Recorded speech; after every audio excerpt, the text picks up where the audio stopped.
Happy New Year and welcome to the second episode of the Boxing Social podcast. I'm your host, Rob Tebbutt. Delighted to be joined here today by my co-host, my significant other, the White Rhino, Dave Allen. Dave, Happy New Year. Hello, Rob. Happy 20th of January to you.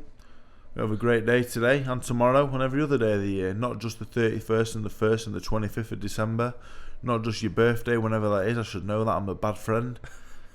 Yeah, they're all well. Every day is well to you and to everyone else as well. Don't like New Year, Christmas, birthdays. Let's be nice all the time to everyone, if we like them. Okay. Coming up on this episode of the Boxing Social podcast, we're going to be joined by Sonny Edwards and his brother, the WBC World Flyweight Champion Charlie Edwards, as well as London 2012 Olympic gold medalist and lightweight contender Luke Campbell. And coming up on this week's edition of the 10 Count, we're going to be joined by former IBF World Middleweight Champion Darren Barker. But before we get started, just like to remind everybody that episode 1 and 2 is available to download on iTunes and SoundCloud, as well as the full versions of everything we've done today available on our YouTube and Facebook platforms. But first, let's have a recap of the weekend. Manny Pacquiao defeated Adrien Broner in Las Vegas. What did you make to the fight, Dave? The fight was what I expected, really. I thought Pacquiao was on points. The card was good. I was awake to it. I'm ready to watch it. I did fall asleep many times during the evening. Kept waking up to random bits of the show. It was a solid show on ITV. You know, if that started at 8 o'clock and it ran through till 11:30, I would have enjoyed it very much. Brown Badu Jack, brilliant fight on paper, and it was a good fight. The cut was horrendous. It was horrific. Rossi Warren and the French fella, good fight. I enjoyed it. Ruiz, the featherweight, he's a big puncher. Obviously, it wasn't the most exciting fight in the world, but it was a good fight. Pacquiao-Broner, yeah, Pacquiao rolling back the years, isn't he? Broner for me, he's just not big enough.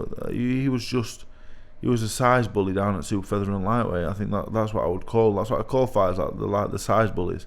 They're much bigger. He doesn't have the same power up at welterweight. He doesn't have the same strength. He doesn't have the same aura about him. And Pacquiao somehow, some way, is aging backwards again, getting bigger and stronger at 40. How is he doing it? I'm not sure. I've got an idea, but I'm not 100% sure. So I will not mention what I think it could be. But yeah, it was a good performance from Pacquiao, to be fair.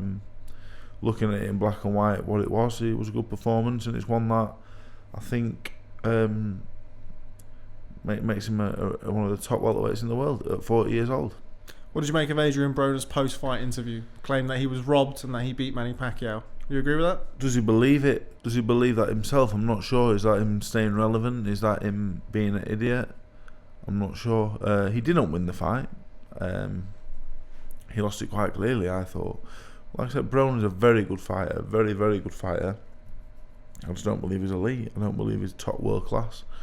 And definitely not welterweight. He's not. Pacquiao beaten comprehensively. Broner, for me, I'm never sure. I'm never sure if it's for show. If he's trying to do what Floyd Mayweather did and he's just failing with it miserably. A, because he doesn't have the talent in the ring, and B, because he doesn't have the brain. I'm not sure. Well, he knows. He must know in his heart of heart he didn't win. You know. And if he does believe it, then you worry. You know. So yeah, I think Broner will continue to get big fights though, due to how he carries on after the fight more so than his achievements in the ring. Yeah, I was saying that to a few people. Obviously, people coming out and saying, Adrien Broner, he's 3-3-1. I think Jim Gray was saying in the post-fight in his last 7 fights. But with fighters like him, they kind of continue to get fights unless they get chinned, really. Yep. And there's still a lot of fights out there for him on the PBC roster. There's Keith Thurman, Danny Garcia. You've obviously got Errol Spence fighting Mikey Garcia. So there will always kind of be fights for him until he gets laid out, I think. Well, Broner for me is still a very good fighter. He's still a good fighter. He's still going to beat you if you're not proper world class, and going to be a world champion. Even up at welterweight, I believe he'll still beat you. So there's got to be a lot more fights on his ability alone, and the fact that he will continue to sell. He'll continue to sell in fights where people think he's going to get beat because they want to watch him get beat. So Broner will be okay. You know, I don't think he's ever going to be world champion up at welterweight. But he's always going to get the fights. He's always going to get paid the big money, and I presume he's okay with that. Where next for Manny Pacquiao? Obviously, the big rumour swirling around is that he's going to fight Floyd Mayweather in a rematch at some point this year. That fight interest you at all? Not at all. We discussed this the other day. There's many things I would like to watch before that fight happens. I don't want to see Mayweather again, really. He's become one of the greatest fighters in the history of boxing, but the McGregor farce, it was farcical, you know. He just beat up a bantamweight in Japan. If he fights Pacquiao, it's a bit of a circus, you know. And I know it may be good for the sport, it may bring revenue into the sport, he may do this and give it attention, whatever else, but as a purist boxing fan, watching boxing, I don't really want to see it. The first fight didn't set the world alight. Yeah, I'd rather Mayweather leave the sport alone. If he wants to come back and fight Spence or Crawford, I'm all for it, you know, if that's what he wants. I'm all for that. And I'm all for Pacquiao fighting the Crawfords or the Khan. If Khan beats him, I'm open. I'd love to see him fight a Spence. I think Spence is too big for him, but Pacquiao, for me now, he can fight a Thurman, Porter, any of them. All of them are good fights, brilliant fights. All of them you give him a chance in as well, more than a chance. So yeah, hopefully Pacquiao leaves him over fight alone and goes and chases one of the big dogs at 147. I'd love to see it. Now, we'll come on to Crawford versus Khan later on. That's on the agenda. But you've just mentioned Errol Spence versus Mikey Garcia. Mikey Garcia jumping up to welterweight to fight. Probably, I'd imagine most people's consensus number one welterweight. It'd be him or Crawford in a lot of people's eyes. How do you see that fight going? This is another one where this is Mikey Garcia. I think I'm not sure, you wouldn't call him a career super featherweight lightweight, but you'd say that's where he spent most of his career. Yeah. That's how big he is. You know, you watch him against Lasty Khan and you've watched him in other lightweight world title fights, and he's not beating them with superior size like Broner was back in his when he was beating Ponce de Leon and fighters like that. He was beating on pure size. He was hitting too hard for him. Garcia is a fantastic fighter, a real world class fighter, but he's gone up to welterweight now to fight not only the best welterweight in the world. He's fighting a man who is a massive welterweight, a man who is a light middleweight, a middleweight. When he gets in the ring, he's going to be bigger than a middleweight on the scale. So, for me, this is Mikey Garcia biting off more than he can chew. This is a world-class lightweight fighting a world-class possible middleweight. I could see Spence going up to middleweight and handling himself with ease. So, for me, it would be unfair to call it a mismatch due to the ability due to how good Garcia is. But for me, with the size, it's a mismatch due to the size discrepancy, and I think people realise that when they get in the ring with each other. I don't think Garcia will be able to hurt Spence. I don't think he'll be able to get his respect. And when you can't do that against a fighter as good as Spence, it's going to be all over pretty quick, I imagine, that fight. Okay, well, I'm sure we'll come on to that later when we touch upon Crawford versus Khan. But anyway, up next, we welcome WBO European and International Super Flyweight champion Sonny Edwards into the booth for our latest instalment of Fighter in the Booth.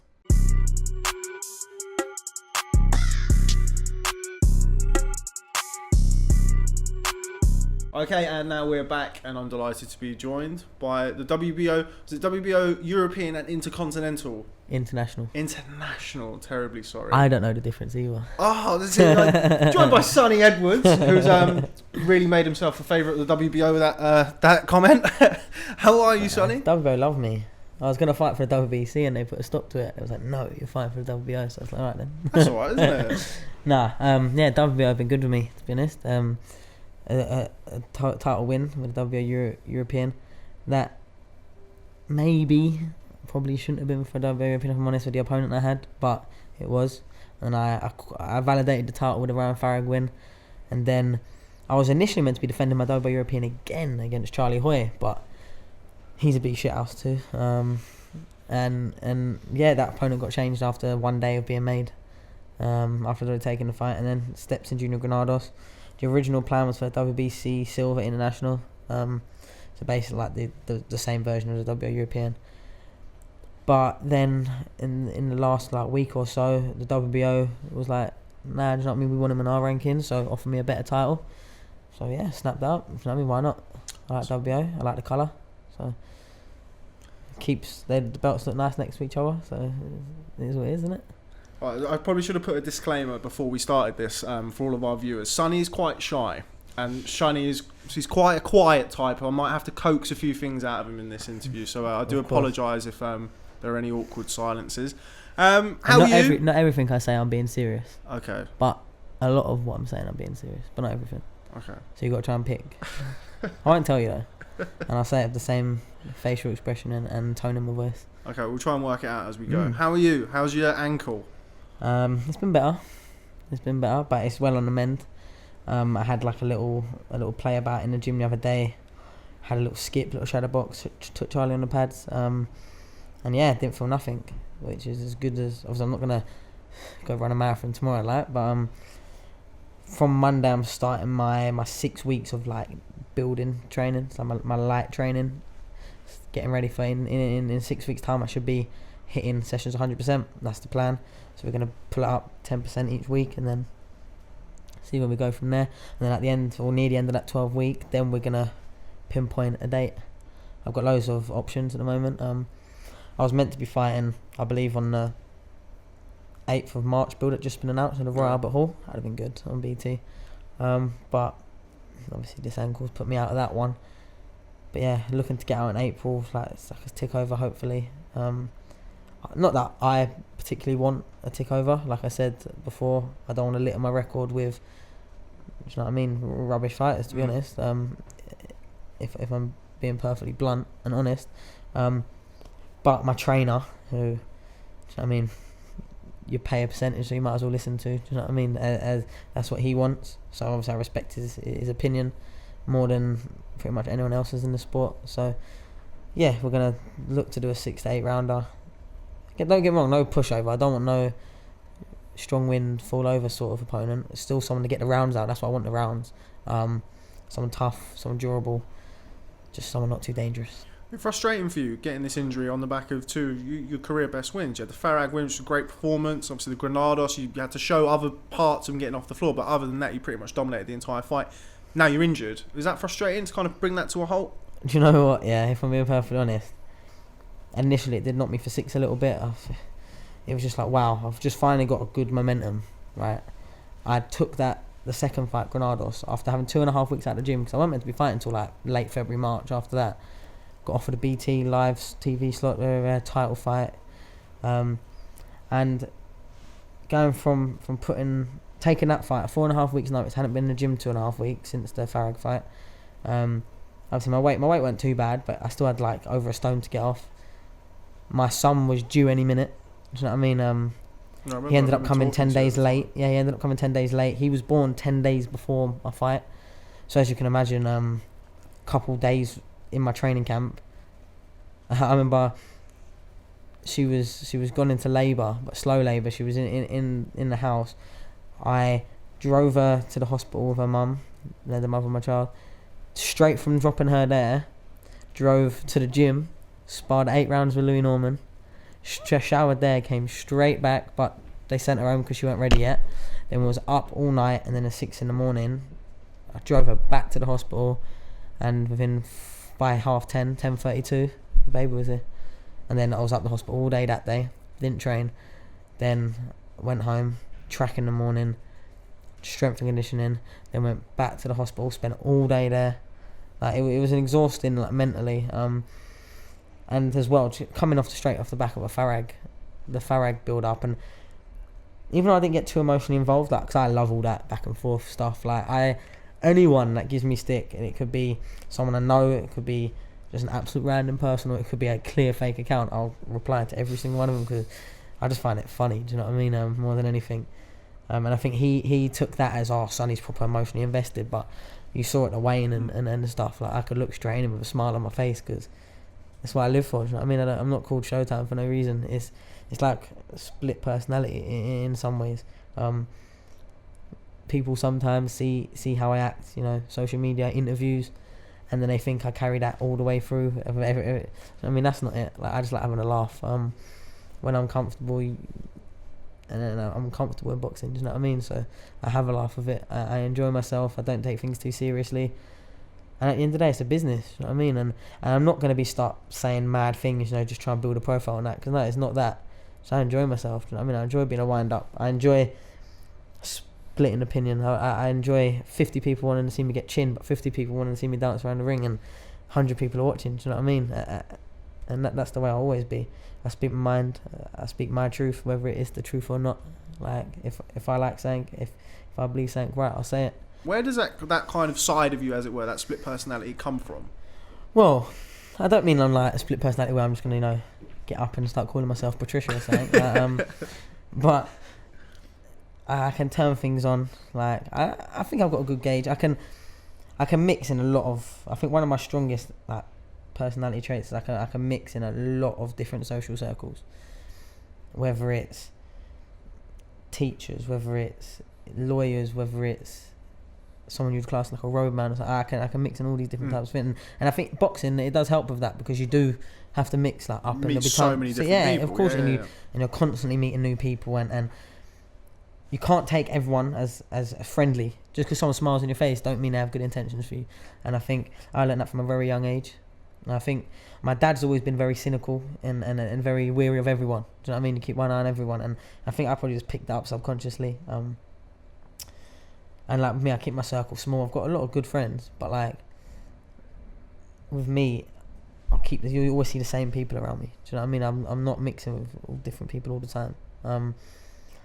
Because for me, like, I could go deep into this, but like someone can only prove their intentions by showing it when the time's right, and I don't really let people have that time easy. Do you know what I mean? So I won't think just because someone sat there and I've just come off the back of a win, they're trying to be my best mate. Like I won't bread them like that. I won't just be like, okay, then yeah, do you know what I mean? You're my best mate now. Like, and I'm not like that, and I never have been.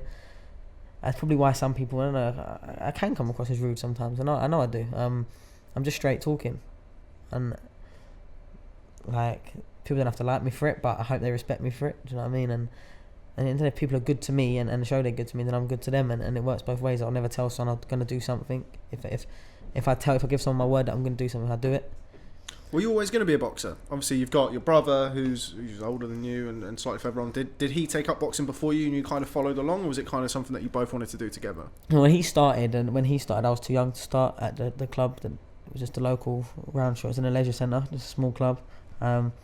So I used to go with my dad to pick him up for a few months. Do you remember that? Do you remember him going? I can remember it completely. I really remember. Like, I can remember specific stories. Like, one time, my dad bought, I think, 8 little summer ciders, for all the training, because it was really sunny outside. Like, I remember that so vividly. I can remember exactly what the gym looked like. I can remember being made to cry the first time I sparred. I can remember that kid not coming to training for the whole of the 6 weeks holidays, and then by the time he come back, I was better than him, and it was like that sort of clicked in my head, like, wow, like, you know what I mean? If I train, I'll beat someone that doesn't train. Like, but he punched my head in before, made me cry, get out of the ring. That's the first memory I have of boxing. I was right soft. Like, I remember I think I've ever told this story, actually. I think the first time I was taken to a gym show when I was 9, 10 years old, I saw the kid and he looked a bit bigger than me, so I cried and said I didn't want to do it. So I didn't do it. So I sat there watching Charlie actually box someone that turned out to be quite a good boxer, Leon Wallace. And we know the Wallaces quite well because it was at Repton from Liverpool, etc. And I sat there, and after about 2-3 hours, I thought, I changed my mind again, didn't I? So I was like, no, I want to do it now. And then they went, obviously it's only a gym show, so my trainer, Brian Plattenko, is mine and Charlie's first ever trainer, went and spoke to someone, my dad spoke to someone, and they ended up getting one of the boys who'd fought first to do it again at the end. Oh, and I well enjoyed it. But to think that I nearly missed out on that, and who knows, if I never actually did get in, I might never box. I might come home and thought, nah, I don't want to do this. I just got nervous because I saw a kid that was taller than me.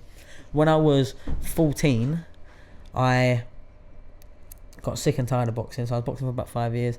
And the reason I got sick and tired is because Charlie had been, he won a European gold medal as a schoolboy, was boxing for England, and then I was more talented than him, and I always have been more talented. I took to everything quick. I was kind of flashy, fast, confident. Loved box pads. Loved sparring. Would do that. That's all my session. But as soon as I come out of the gym, I didn't want to go do circuits. I wanted to go play football, and I just used to be like that. And that was my mentality as a kid. Just, I did what I wanted to do. And then I lost in 2 schoolboy finals against a boy called Scott Rankin.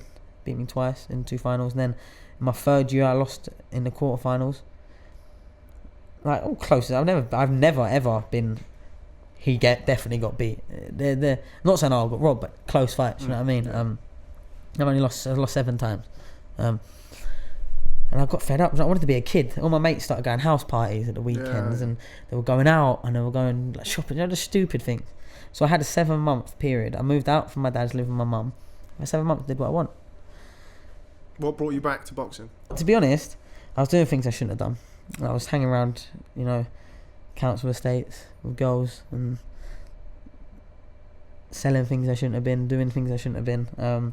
Nothing serious. I mean, I was just a little idiot, little fat kid. You know what I mean? Like, I thought this little block we was running about on at late hours was like, this is life. Do you know what I mean? Like, and then it got to a point where near the end of summer, so I've been out boxing for about 7 months, and near the end of summer, my mate was calling me, who I'm still good mates with to this day, and I started making up, my mum's not letting me out. Mum's not letting me out tonight. Oh no, like, and that happened a few times, and I thought, what am I doing?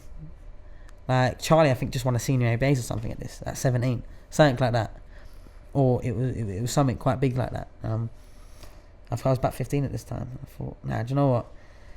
I hadn't spoke to my dad really at all. It's hard.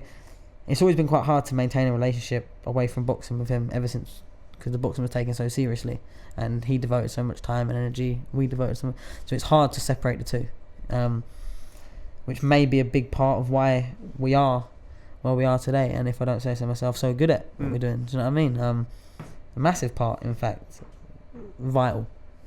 The option of really doing anything else, I got all my GCSEs, all my A levels. I went to uni for a couple of years, and what did you study? I studied sports studies. I shouldn't have. Why? Well, I went to Sheffield Hallam. You know what I mean? It's not the greatest university. Don't get me wrong, I love it. It was I good had laugh. friends who went there. It's a good night out. Yeah, I love it. That's why I stayed in Sheffield still. That's why I'm still in Sheffield. Now it's wicked. But nah, Sheffield has done well for me, and I'm still there. But yeah, so sports studies, what am I going to do with that, really, realistically? That's why I didn't feel two ways about leaving uni. Well, when I went to university, I did creative writing and philosophy. Creative writing and philosophy? I lasted 6 months. 6 months? Came home, You came home? What are you going to do with creative writing and philosophy? Write creatively and philosophize. And who's going to pay you for that? Boxing Social. That's a good point. But yeah, it got to a point where I realised, because my backup plan was always, it's good to have a backup plan, be a teacher. Until I did about 3 months, well, I did a whole year and a bit of doing every single kids class at my gym. And that told me enough that I will never go into teaching. Why? I just want to throw a glove at them and hit them around the side of the head. And, like, honestly, like, these kids... I coached football for 3 years. So I had my own team for 2 years when I was 16 when I started. Kids, how old are the kids that you were dealing with? The youngest, I think at one point was 4, but the youngest is 5, and goes up to about 13. But really, that if they're good, they go onto the squad at like 11. Yeah. Only a couple have gone from the kids class to the squad so far, though, because it's only been a thing really. They used to just sort of train in the gym and do what they wanted and do body sparring, but now there's actually like a coaching setup that we're working on. Because obviously, did you enjoy it? I did, until I was making weight, and then I just wanted to throw stuff at them. And honestly, I can imagine. Kids got sent home. I made to stand outside in the rain for 5 minutes. No, I ruled it like Stalin. Do you know what I mean? Like, we weren't playing around, and I had to come away from it. Do you know what I mean? It was I'm only just, it is fun. Do you know what I mean? But do you know when you're focusing properly on when you've got a big fight coming up? You can't do them, because that hour used to be the longest hour of my week doing them. Well, I used to do it 3 times a week, but them hours used to be like mental torture. There's something you think you potentially could go back to when you've hung up the gloves? Coaching, yes. Yeah. Before I finished, I'll be coaching fights Okay. before I finish, and that's a fact, because I'm going to get to whatever level I can get at. Just keep fighting. Whether that's world level, that'd be nice. Just keep fighting, up and down the weights. Obviously, the higher weights I'll fight at a lower level. But yeah, I'll be fighting. You won't be getting rid of me soon. Obviously, touch wood, nothing untoward happens to my boxing career. But yeah, I'll be around for ages. I'm in the process. I'm gonna get my coach's license now, to help out Grant with the corners, and also help out some fighters as well. Because I do a lot of coaching with the lads. I do a lot of coaching with brother. I do a lot of coaching with Levi, Christian. There'll be times when they'll ask me, say they haven't got a fight round the corner, and Grant had at one point like Charlie fighting, Cole fighting, Chris. I worked with Levi like a couple times a week for a few months, just working on little things, because me and Grant work kind of as a team. He'll sit me down. He'll speak like before he takes fights. He'll come and ask my opinion because we've been together 5 years now. Apart from the like 6 months I was in Marbella when I first turned pro. Then I went straight back with him. So yeah, we're like more like a coaching team. Do you know what I mean? And he values my opinion. And even in Charlie's fight, he made sure I was sat so he could be asking me. And we disagreed. I had Charlie 5 rounds to 1 up. He had Charlie 3-all. He's a very harsh critic though. Any close-ish round usually goes against you. But yeah, so before I hang my gloves up, I know I'm going to be coaching fights in some capacity, even if I'm just like the assistant coach. Probably coming onto the back end of my career, I want to base myself with Grant, you know, working as a team, but then I'll have my own fighters, but then we'll work together. And then people ask me, really, what do you want to achieve with boxing? Like, where do you want boxing to take you? If I cannot get a job and not work for the rest of my life, I've never worked before. I've never, I don't know, handed a CV in anywhere, and I've been independent since I was 18. I've been all on my own since I was 18. Mum's not very well. Dad distanced myself from. I still see him here and there, but I've been independent since I was 18. Like financially, I've been living in different cities, lived in different countries at one point. But if I can get through my boxing career with something, a few houses would be nice. Which is reasonable. Yeah. I'm looking at what Charlie's doing. He's the world level. I'm like international level at this moment. I'm gonna come back and clean up domestic level first. I'm still there. Do you know what I mean? But I'm not boxing there yet. I wanna, because don't get me wrong, some of these domestic fighters as well are international level. You know what I mean? Like even like Paddy Barnes just fought for world title. Jay Harris, 14-0, fantastic fighter. Even like your lower ones, like Joe Mafosa and that GB travelled the world. So you've got good fighters out there to come up against domestically. But I want those domestic. Like, I want to build, you know what I mean, like a little name for myself like that, and then start hitting the international routes when I'm ready for world titles. I think I'm about 2 years, 18 months away from challenging for a world title, if I had my own way. But then again, if the WBO offered me, oh, do you want to fight Donnie Yates for a world? Of course I would. Showing me the money, do you know what I mean? Like, but yeah, so I want a couple of houses if I can get that. And then do the transition to training fighters, managing fighters. Who knows? Maybe promote, not like Eddie Hearn promoting, but like, you know, run your own stable. But not just me, but with Grant, maybe with Charlie, you know, the team, because we're like a family. Do you know what I mean? Initially, I mean, you said about it right at the start of the interview, kind of Charlie being ahead of you and Charlie winning stuff, and potentially you weren't winning stuff because you weren't putting the work in.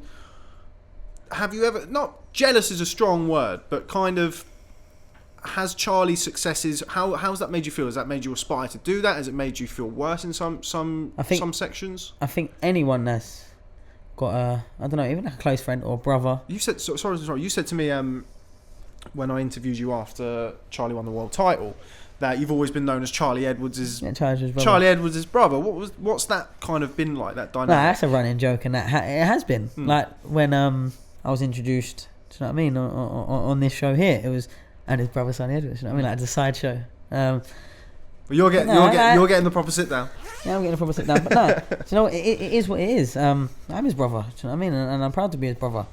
Don't get me wrong, I think anyone that says that they know I've got a brother in the same field as me, but if anyone's got a family member, even it can be in different fields, do you know, you sit down and for Christmas dinner, and what are you up to? There's that rich cousin that has a really good life that they show off to everyone, and people love them, but they're thinking, fucking hell, we should shut up about it.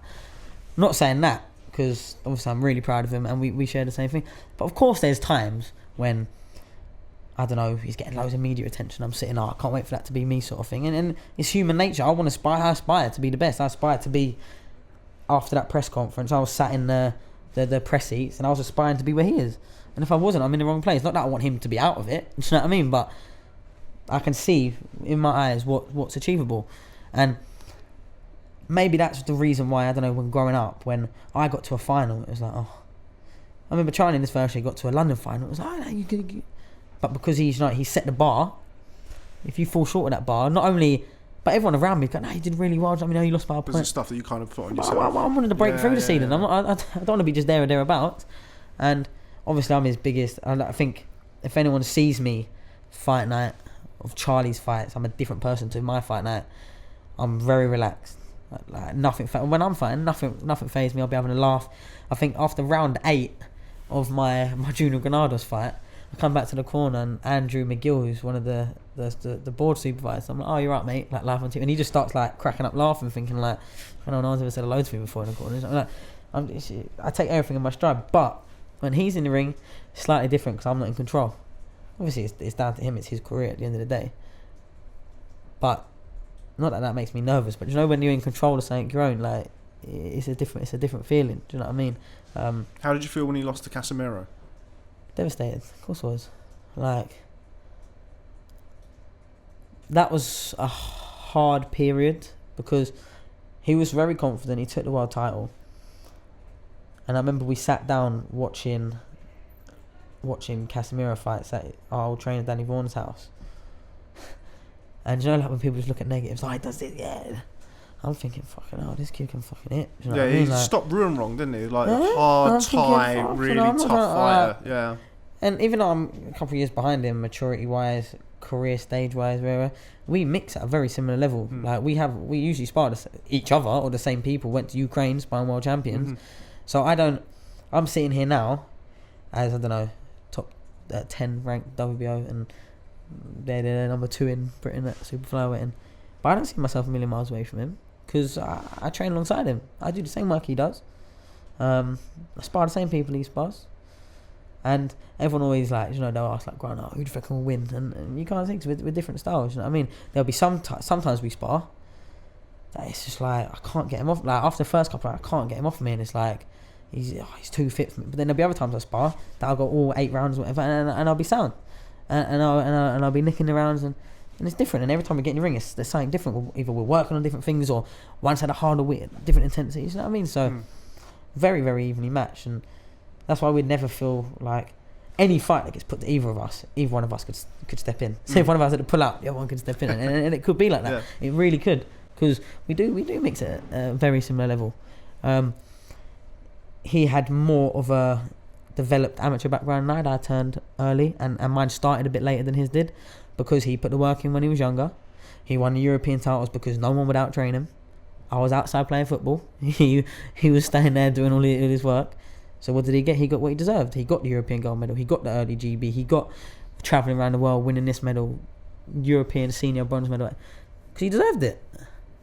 I was fucking about. I didn't deserve it. When I boxed in the 3 Nations, I'll shout out a name that everyone will know. But at my time, that was embarrassing. I was supposed to easily beat this kid. I was supposed to have too much for this kid. I'd won national titles here, there, 5 national champions, good record, like 30 fights, there. I lost to someone that had like 9 fights or 12 fights. That was Lee McGregor. Yeah. Lee well, yeah. Yeah, and Lee McGregor beat me up. It was a good fight. You can fight. I still have a laugh at him saying I got robbed. I didn't get robbed. It was close though. Just not much happened. It was one of those. He's massive though. He was like, he dwarfed massive. Me. Yeah, he dwarfed me. Yeah. And he was as big as he was then.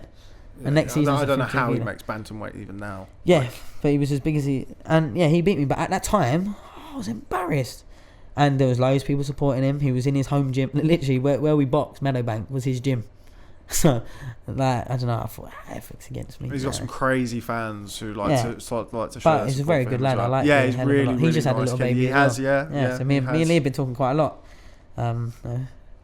Team dad and all that. What's that been like for you? How's that changed things? I've got a young daughter myself, so I know that it does change. For me, changed everything. What's it been like for you? Obviously, you still had to balance life as a fighter, which is so difficult anyway, and then throw a baby in the mix. What's that been like for you? I'm lucky with a few things. I'm lucky that the mother of my child is understanding. She's also very, very good with him. She had experience, helping look after her nieces and nephews for a period of time. So she's really good with all the mothering side of things, I suppose. I'm also lucky that I don't live with her, because I can go to sleep. She lives around the corner though, literally 2 minutes. But yeah, I'm lucky that we've got a really good relationship, even though we're not together. When I took the fight at 4.5 weeks' notice, obviously Babe wasn't here yet. Babe was due like any day now, because like I said, he came late, didn't he? I remember I spoke to you a week and a half later, and I was like, look, I've taken the fight. You are the first person I've called. I think I called her before I called Grant. I do this. I take fights, and I don't really speak to anyone about it.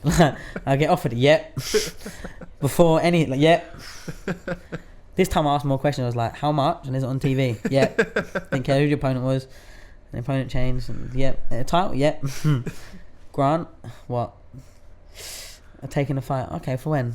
4 weeks? What? That's how the conversation went. He went, what's your weight? I was like, not that bad. But yeah, I spoke to her and she was like, look, I know you'll be there and I know you've got us. You know, you got me and baby Chance. So do your thing and it make us proud. And I went out. That was I didn't have the intensity, you know, in the whole event leading up to Granados. I didn't have the intensity that I had with Farag, and I think that showed. Like, thinking that, before I set off to the venue, thinking about Farag fight, I was there. I do this weird thing, yeah. I have a bath before I go to the venue. People think I'm crazy, like, what the fuck are you having a bath? I don't know what it is. I'll sit in the bath for like half an hour just chilling. I remember before my Farag fight, Charlie was like, don't do that. I was like, I've done this for as long as I can remember. I was like, don't do that. And I was just thinking, going through my head and what was going to be after and how it was on TV, and I was getting like goosebumps just thinking about it. And I was getting so... With Granados, it wasn't even like I was fighting. Maybe that's because I thought I was going to beat him. Maybe it's because it was so different to the Farag. I mean, there's so much needle, so much hype. Granados was arguably the harder fight. It showed that way on the night. And on paper it probably was. Like, he's got better wins than Farag has. And it was a weird one, really. And maybe it's because, you know what I mean, I sort of had to rush a camp and had all the baby things going on. I had plates, spinning plates. Yeah. I haven't spoken it before, but seeing as he sat there, like, Charlie couldn't make it down to my fight, and that was the first time he went to one of my fights. Obviously, he's so vital and fundamental in my preparation. But I didn't like it, perhaps, at the time, but I understood it. Do you know what I mean? Like, even though I might not have said it to start with, he had a world title fight 7 days later. Do you know what I mean? Like, he doesn't need to be sitting up a motorway, but... And a few other things.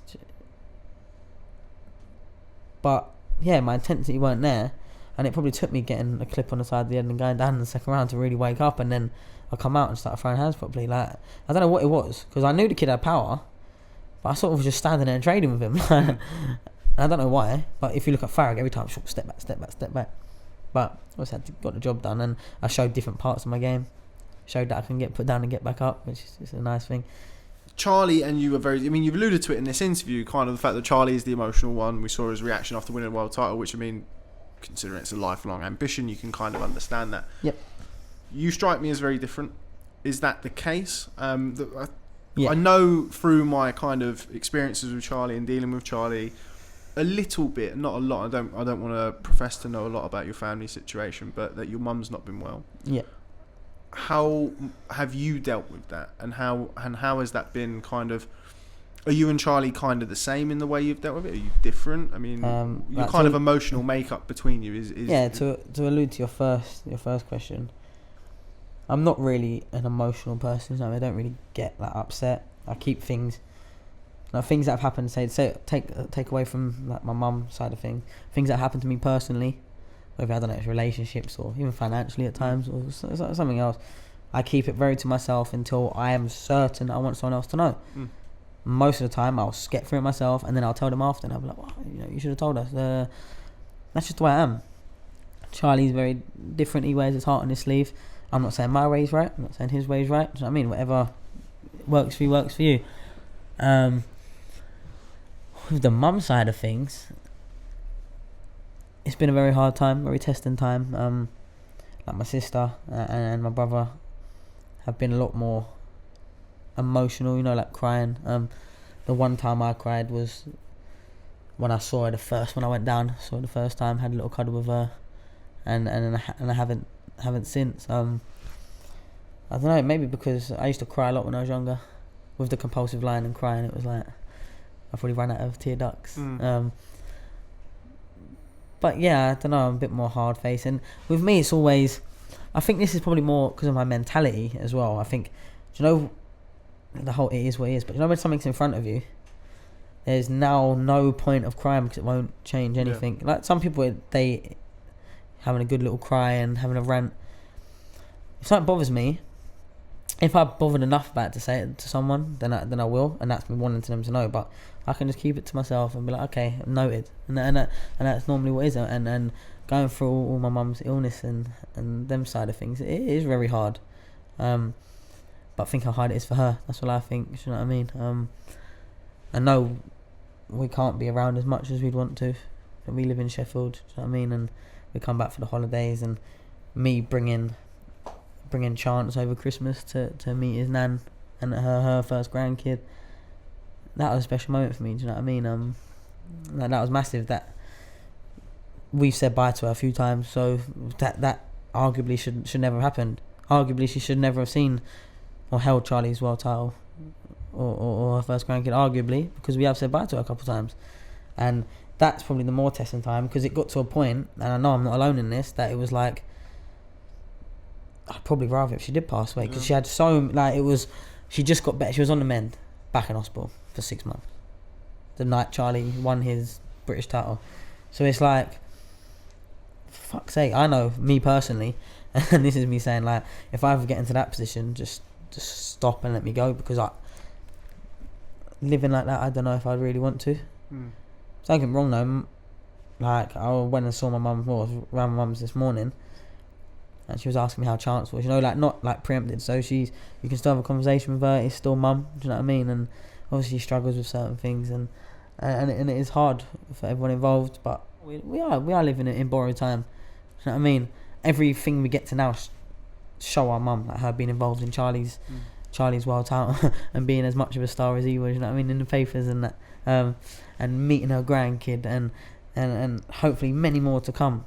Hopefully when Charlie buys his first house, you know what I mean, being able to go and see his first house, and like just all stuff like that, like life, things you want to experience with your mum, do you know what I mean? And we're lucky to be on borrowed time, because so many people went the exact thing that she's had and they're not here no more, or and yeah, it gets hard, it gets emotional. Sometimes you just think, I bet she's fed up, but do you know what I mean? We're quite closely knit family. We're not a very big family. We have some sort of relationship with some like cousins and that, but it's always just been, you know, for years it was just the five. Obviously, life took its toll. My mum and dad split up when I was 11, and I just started secondary school. So it's been hard, but nothing traumatic. Like, do you know what I mean? I wouldn't start saying, "Oh, yeah, my childhood is." I had a perfect childhood. I was spoiled to death. Do you know what I mean? And never wanted for nothing.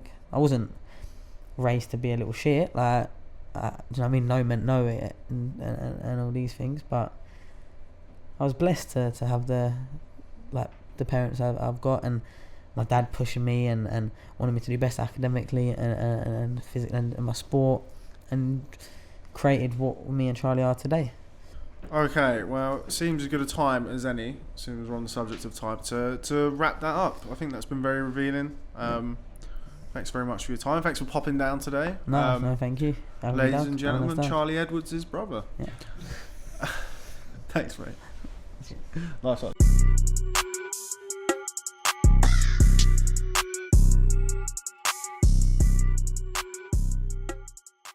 So that was WBO European and International Super Flyweight champion Sonny Edwards. What do you think to that, Dave? Interesting. I think Sonny Edwards is a very good fighter. I think he was ABA champion at 18. I think he won the ABA's young. I'm not sure if it was 18, 19, whatever. But I was hearing about him from that point. I was hearing he's very good. And as a pro, I didn't see any of his fights up until recently. I think his last two fights both been shown on Box Nation on shows. The first fight was against Ryan Farag, I believe, and I watched that and I was really impressed. I thought, wow, just very naturally gifted. You know, he moves exceptionally well, and I was really impressed. I watched his last fight again, super impressed. He's very good. He's very good, and he's got the confidence and the swagger. Where he's not the biggest puncher in the world. There's not many people down at like them weights that are massive punchers, but he's got a confidence and a swagger about him that I think is good to watch and people want to see. I do think he's a very good fighter. Yeah. Obviously, the fight that's been kind of mooted for him, and there's been a bit of back and forth on Twitter, is him and Paddy Barnes. Is that a fight that would interest you? you know, it's not a fight that I lay in bed at night thinking about by any means, you know. But yeah, why not? You know, it'd be a good domestic fight, I guess. You know, they're both on the domestic scene, as we would call it here. I don't think it will happen. I think Paddy Barnes doesn't like Sonny Edwards. You know, I just don't think he likes him. And I think it would be Paddy Barnes giving Sonny Edwards a chance. You know, Paddy Barnes has got much the bigger profile at the minute. He's the Olympic medalist. He's a massive name back home, I think. He's a big, decent name over here. You know, he's been making good money, you know, on these Warren shows, I imagine. So it would be him giving Sonny a chance, I think. In terms of who would win the fight, I would make Sonny the favourite. I think he's the one who's transitioned better as a pro. By no means a foregone conclusion, but I'll make Sonny the favourite. His last few fights have really impressed me. Whereas Paddy's fight that I saw in Ireland, Rosales is, you know, we saw Charlie beat him, but Rosales is a really good fighter. So difficult to judge him on that. But yeah, it's a fight I wouldn't mind seeing. It's not one that I'm going to lay in bed at night and think about and count the days down for it. But one I would watch and probably be a good fight. Are there any fights that you do lay at home at night thinking about? Myself against Anthony Joshua at Wembley one day. That excites me. Goodbye Cleethorpes Beach. Yeah. No, not really. No, I don't think about much really. I just stick the telly on, stick 906 on. That's it. I'm done. Don't even want to know what channel 906 is. But up next, we're going to be joined in the booth again by Sonny Edwards, but also this time alongside him will be his brother, the WBC World Flyweight Champion Charlie Edwards, as we play Edwards versus Edwards with Boxing Social's Andi Purewal.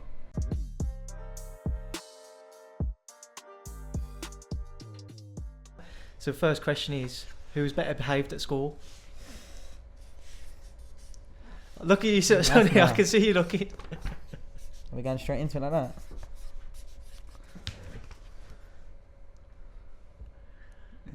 Okay. Same answer? Yeah, you both got the same one, but Sonny, I don't know whether to give that one or not because I could see you cheating. I saw you looking. It's all our camera. No, I didn't actually see that, but I was just thinking, is he going to say me? He is a cheat, this son. Always has been. Well, no, that's not. You don't get a point for that. No, I don't get a point for it, but you are a cheat. We'll move on to the next one then. What is your brother's biggest fear? So if you just write your answer and then write your brother's answer as well, just write it maybe underneath or a little initial next to it.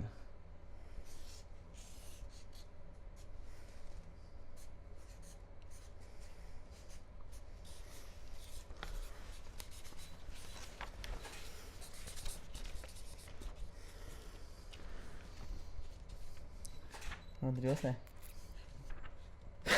You both want to show each other because you've both got. Me. No, that's me. You've both got. What, that's your biggest fear? Yeah. Why are you acting like a sweet boy? So whether or not everybody saw Sonny put speaking to girls. Nah, he loves it. He's straight in there. Nah, you're lying. You're a liar. Well, at least you both. Well, Charlie and yourself. You both. I've got social anxiety. Shut up, you idiot. I do. You're nuts. That's not a fear. That's an allergy. We'll move on to we'll move on now, guys, to the third question. It's split personality. Who is the best dancer? Dancer. Don't even lie. Yeah, you both got that one. Yeah, of course you did. Yeah, You're stiff as hell. You're stiff as hell. Just dancing the other way, I'd put myself, that's for sure. What is the other, so your brother's favourite film? Again, if you just put your brothers and yourself.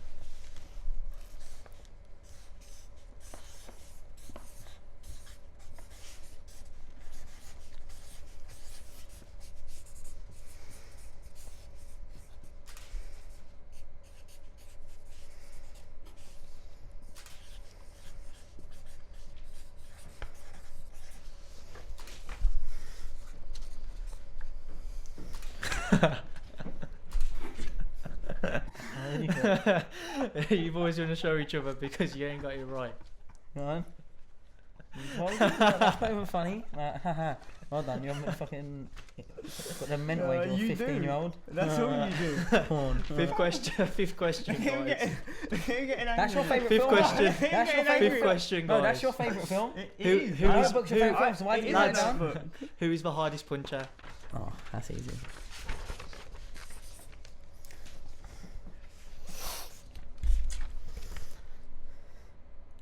Yeah, you both put Charlie. But he just throws 1,000 punches, so you never actually see it. Next question. Which one of you is the favourite Of what? with your parents?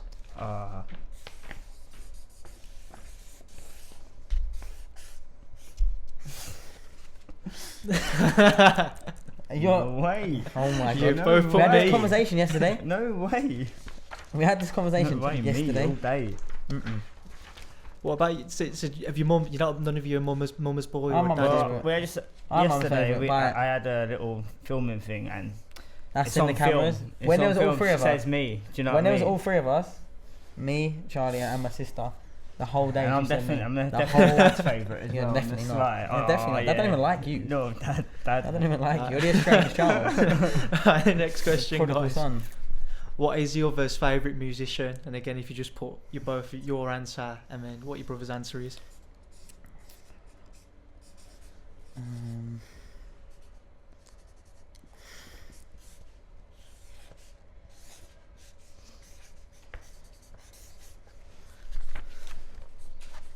Need to put your own answer. Oh, sorry.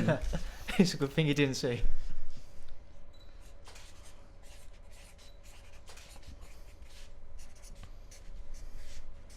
You ain't got this right. I ain't got this right. No, because it changes all the time. Yeah. Probably put Boogie in the hoodie. I know. Every week yours changes. Every week. I mean, I'm not even going to pretend to know who that is. Who? Which one? My one? Boogie with the hoodie. Have you heard that? DJs Wet. did. I didn't think Wet. it was DJs Wet. as well. You know that Chris Brown song? Okay. Oh, okay, yeah. That one. Okay, yeah. Well, I got DJs yours in. wrong. Man like JK, Right. where have you Next been? question, guys. You're bumming JK there. No. You're trying to beat. Man put JK twice. Next question, lads. Who's a better cook?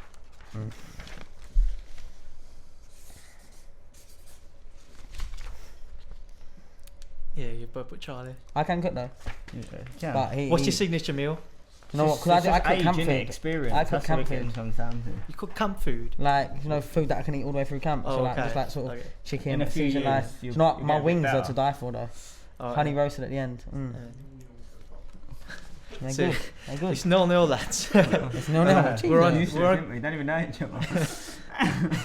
We're on No, question we got a 10. few, It's right? 0-0. No, the thing is, notebook is right. And I'm Yeah, not, it he is. just didn't put it. That's right. I'm just thick and Was I forget. porn right? No, it's up there. Like Django. Do you know what I mean? I didn't know. It's No, both things Django. up there. 10th question. Hateful Eight as well. Who is the other's biggest celebrity crush? And again, just put You're not both gonna get your own answer gonna and get your brother's this. answer. I'm not even gonna at you. I might do. Oh. Am I going to get this or not?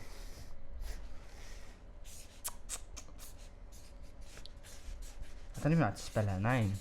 You ain't That gonna bad. get- You ain't gonna get it Which right. Can I can't just ask. say it? No, Oh, this is going to be dreadful. she's Asian. Yeah, I know. Oh, But it's not how you spell it, but it's just how it sounds. you didn't put your one. Oh, my one. I only heard you write one name.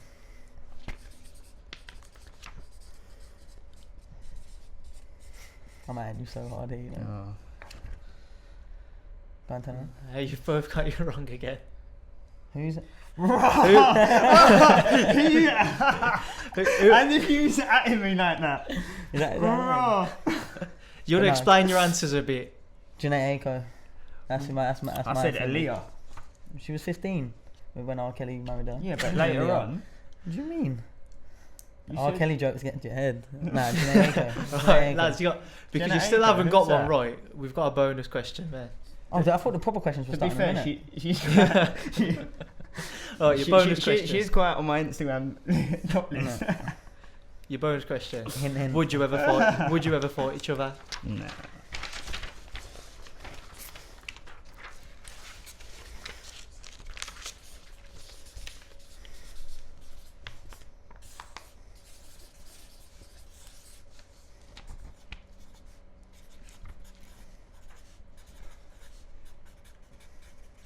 Charlie just like slowly keeping his answer away from Sonny.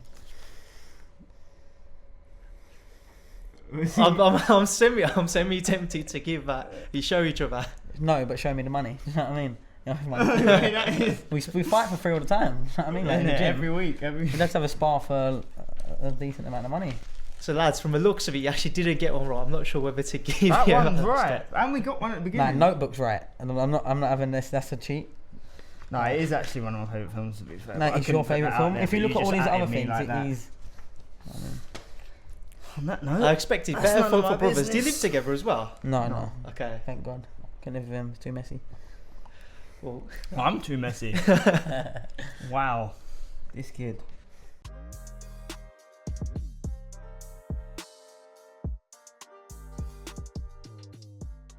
So that was Edwards versus Edwards. Interesting little feature. Got to know a few things about both men. Surprisingly, that they don't know each other as well as you'd expect two brothers to know. But yeah. No, it's nice to see two brothers doing well. You know, I know Jamie and Gav back from Doncaster. Jamie was maybe British and European champion before Gav even put the gloves on. You know, so it's great to see what two brothers can do, spurring each other on. It's nice to see. I like to see stuff like that. Yeah, it's nice. It was quite interesting. I mean, certainly when I sat down with Sonny earlier on, when he was talking about kind of Charlie always being ahead and giving him something to aspire to. I mean, you mentioned Jamie and Gav McDonald. Yeah. Was that kind of the similar? Yeah, you know, it's competition, but obviously you don't want your brother to lose for you to get ahead of him. Yeah. You know, you both want to reach the very top, and now Charlie's reached the pinnacle. It doesn't get better than winning the WBC title. You know. Sonny's going to have to get to the very top, you know, to even emulate what Charlie's done. So it's good for him. It's good for them both. Some interesting questions in there. A few questions I'd like to ask you, probably. Let's just try and think of which one that might be interesting. Okay, who's your celebrity crush? Holly Willoughby, of course. I would say Lisa Ramble. I'm not sure she's a celebrity. She's a professional actress. Yeah, she's a professional actress. So yeah. I would say Holly Willoughby. Yes. God, yes. Okay, enough now. Moving on, we spoke about it briefly earlier. Terence Crawford versus Amir Khan. That fight was announced last week. Just your thoughts? I think it's a good fight. And I'm kind of glad it's happening. The Brooke Khan thing for me now is stagnated. It's been for me personally, it's been boring for the last however long. You know, it should have happened years and years ago. I think that when it was muted, it happened. It was both on ringside one time. They both I can vividly see them both sat there, and I think Kel was in a suit, and they may have both been in a suit talking about old time sparring and stuff. And that must be years ago. It's boring now, in my opinion. I have no interest in watching a Khan Brooke fight. The only way I'd be interested in watching it is if Khan beats Crawford and Kel in the meantime gets a big win. Otherwise, it's not a big fight. It definitely ain't a pay-per-view fight unless that happens. So Khan Crawford for me is a really good fight. You know, Crawford for me is the best fighter on the planet. I think pound for pound is the best fighter on the planet. Khan is a massive name, former world champion. On the slide for me, I think personally, I don't think he's the fighter that he once was. But interesting nonetheless. You know, Crawford has not been. He's not a career welterweight. He's not going to have the massive size advantage on Khan. I don't think Crawford's the biggest puncher in the world. Interesting. I think Crawford wins. I think he stops Khan. But I think Khan will give him a lot to think about, especially early on. I think it's a fact that intrigues me. Do you think people are kind of underselling Khan's potential for a mismatch, for his potential for an upset in this fight? I think so. I think Crawford wins. I think Crawford beats everybody at welterweight apart from Spence, due to Spence being a big beast at the weight. But Khan, I would not write Khan out. Khan against anybody that is what Crawford is, which is not a natural welterweight. Khan's not going to be in there any kind of size discrepancy. Crawford isn't the biggest puncher in the world. So you would give Khan a chance based on that. Khan's a very good fighter. He's very fast. He must be one of the fastest fighters in the world. He's very tough. Very good. You know, I can't sit here. I'm not going to sit here and say Khan's this and that. Khan's been a brilliant fighter. I think this is just a case of Crawford is levels above Khan. Anyway, I think he beats him. I think he stops him. But this is a good matchup for Khan. I think it's a good matchup. I think this gives him a very good chance. If he was fighting Spence, you would give him 0 chance. But Crawford, I give him a chance. A very slim one though. I was at the press conference last week and Crawford was talking about Because here's my thing with Crawford.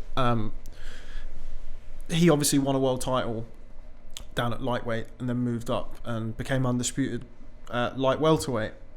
Both divisions, with the greatest of respect, not the deepest and most talent-rich divisions when he fought in those divisions. I mean, he beat guys like Julius Ndongo to become undisputed champion. Julius Ndongo just recently been stopped in a couple of rounds by Prograis as well. Crawford talked at the press conference of this being kind of his marquee name, and this. I mean, if you go through Crawford's record, his biggest win or the best name on his record is Yuriorkis Gamboa. Yeah. It's like a featherweight, a blown-up featherweight, and this was just before Crawford moved up.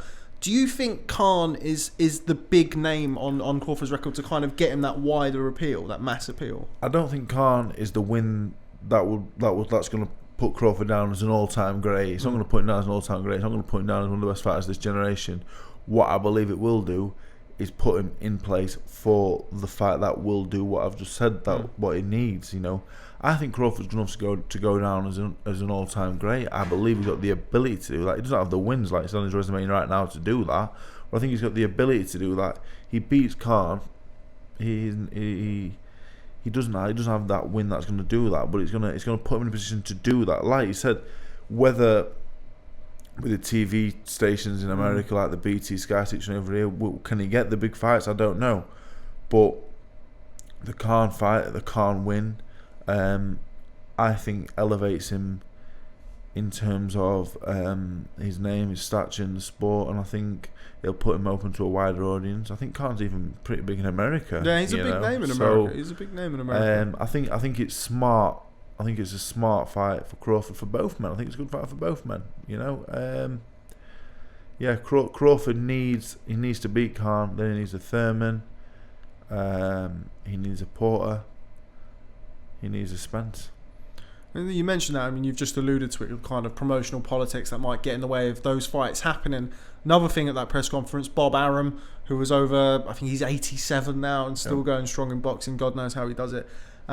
He was talking about a promoter. I think he started off very vaguely and then he named Al Heyman as the only promoter in boxing who doesn't want his fighters to fight other fighters from other promotional companies.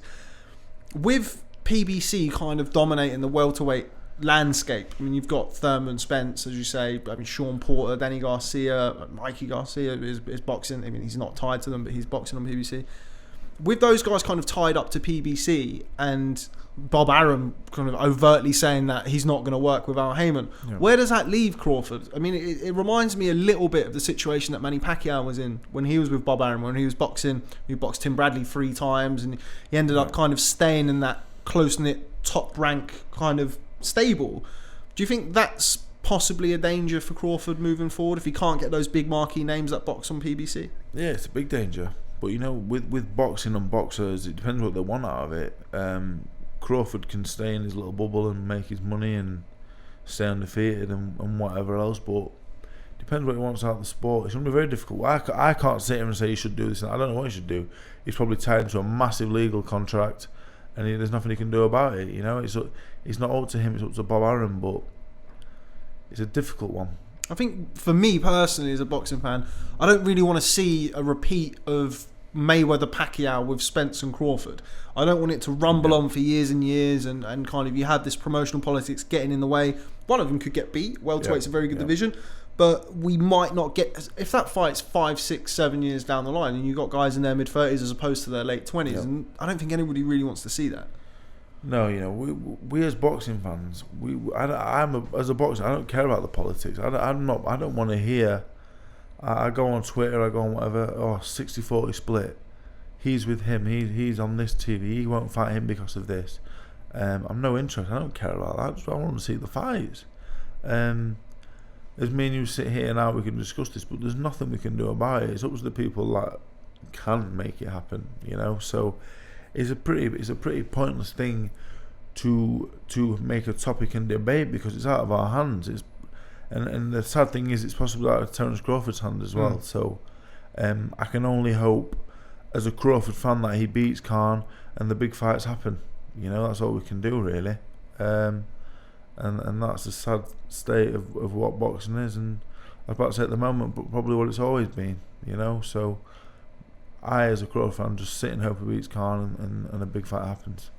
Another thing that came out of that press conference was that Amir Khan has gone back to Virgil Hunter, who's been trained by Joe Goosen for the 2 comeback fights he had against Phil Greco and Sammy Vargas. Good move. I think kind of Virgil Hunter potentially got the best out of Khan when he worked with him before. What do you think? It's very difficult because as a boxer myself, trainers, I don't place the biggest importance on them. Okay. A good boxing man is a good boxing man. If a man can read a fight, if a man knows his fighter, if the fighter respects his trainer, you're good to go. Virgil Hunter will not magically make Amir Khan. It will not give him a fantastic chin. He will not all of a sudden make him punch like George Foreman. Amir Khan will be Amir Khan, and Virgil Hunter will train him. With what he's got, and that's as simple as that. You know, you can't. Trainers for me aren't the be all and end all. A good trainer is a good trainer. Is a good trainer. There's lots of them. You know. I remember. I get that, but I also remember watching. The Khan that boxed Luis Collazo, the Khan that boxed Devin Alexander under. Even the Khan that boxed for 4 or 5 rounds against Canelo. Yeah. That Virgil Hunter style, a little bit more disciplined, a little less reckless and gung ho. You kind of compare that to, when Goosen was in the corner when he was boxed Sammy Vargas in his last fight, the instructions were very much kind of attacking, let your hands go. And in my opinion, I don't necessarily think that's what Khan needs at this stage of his career, let alone against Terence Crawford. So I think potentially that little mental tweak could be what Khan needs. Yeah. Whether it will help him get the win or not is kind of another story. But I do think that's probably more in his favour than working with Joe Goosen. You know, like you say, there's horses for courses, different trainers. Apparently Freddie Roach is the greatest defensive trainer in the world, you know, and Virgil Hunter is the greatest defensive mastermind coach. Look at Andre Ward, you know. But for me, I look at it and I say that I don't believe that to be the case. The fighter makes the trainer don't make the fighter. And I stand firm on that. Okay, just final word on Crawford Khan. Well, it's not about either of them. Where does this leave Kell Brook? Mandatory for Jarrett Hurd. There's obviously the Jeff Horn fight's been rumoured. Liam Smith, Jesse Vargas down at welterweight. What do you think is going to go on there? What would you like to see him do? Kell for me is 1 fight away from retirement. A, because it effectively will end him at world level, and B, because I don't think he will want to continue if he's not at world level. You know, he's had the Rabchenko fight, he's had the Zarafa fight. He didn't really impress me last time. The Zarafa fight wasn't impressive. Zarafa was a big old lump at light middleweight, and he wasn't bad. He was tough. But Kell didn't set the world alight. The Hurd fight for me is a good fight as a fan, as a Kell Brook fan. It's not really a fight I probably want to see him take. To be honest, I don't think he beats Jarrett Hurd. Jesse Vargas at 147 is not what I want to see, because I don't think he can make the 147 healthily and be as good as he can be. So I think he's in a really difficult place, to be honest. I think he was banking on the Khan fight happening. I think he was banking on making all the money from the Khan fight. I think he thought it was a winnable fight. I think he thought if he hit Khan, he would take him out. I think he's in a difficult position. I'm not sure where he goes. Seen his trainer the other week, and he said he's in good shape. His weight's as low as it's ever been. Interesting. I think he'll come back at welterweight, and it'll probably be Vargas at welterweight. Okay, well, we'll wait to see how that works out for Kell Brook. Coming up next, we have the return of our regular feature, the 10 count. This week, we asked 10 questions to former IBF World middleweight champion Darren Barker.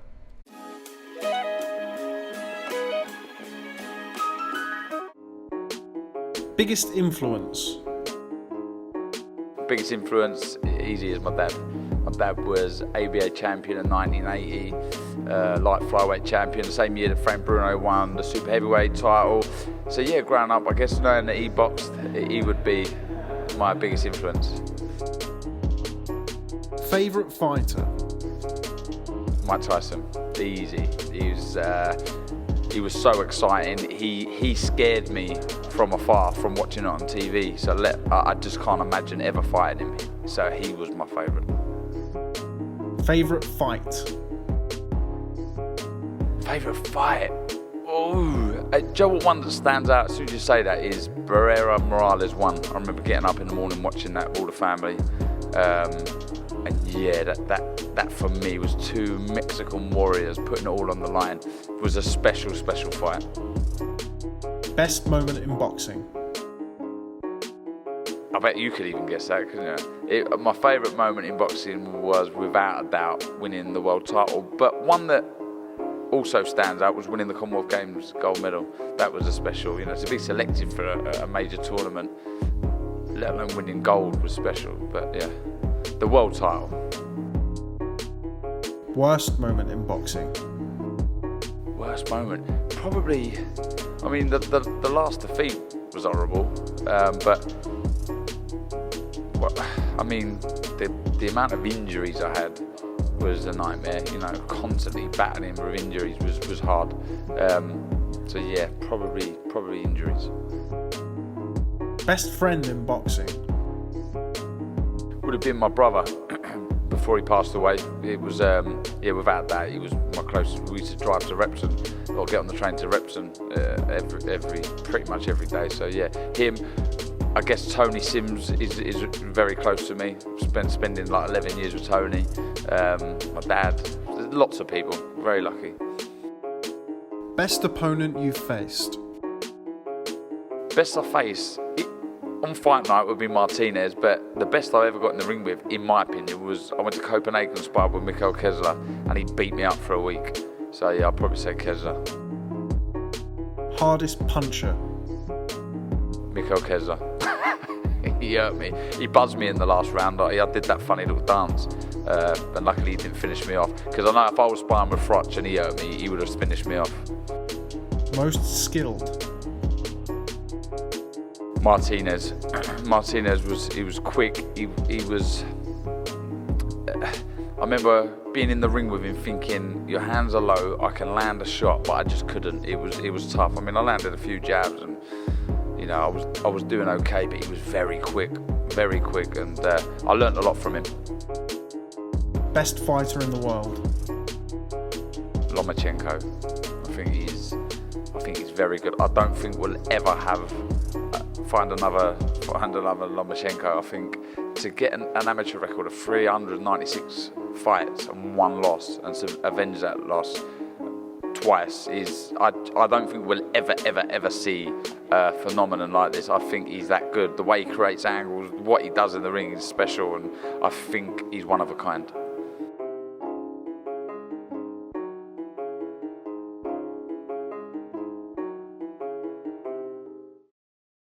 So that was the 10 count with former IBF World Middleweight Champion Darren Barker. Dave, you don't look too happy with that. Well, I got sat up in my chair after hearing that. I thought I might get a mention there. Most inspirational, maybe. If not that, probably the best boxer he's ever seen. And if not that, maybe the best he's ever sparred. I didn't get a look into that. Very, very disappointed there. I love Darren Barker. I love him. Good man, funny man. Yeah, that's one of the best things I've got out of boxing is my friendship with Darren Barker. Good fella, yeah. Wasn't it the Barnet Dave Allen?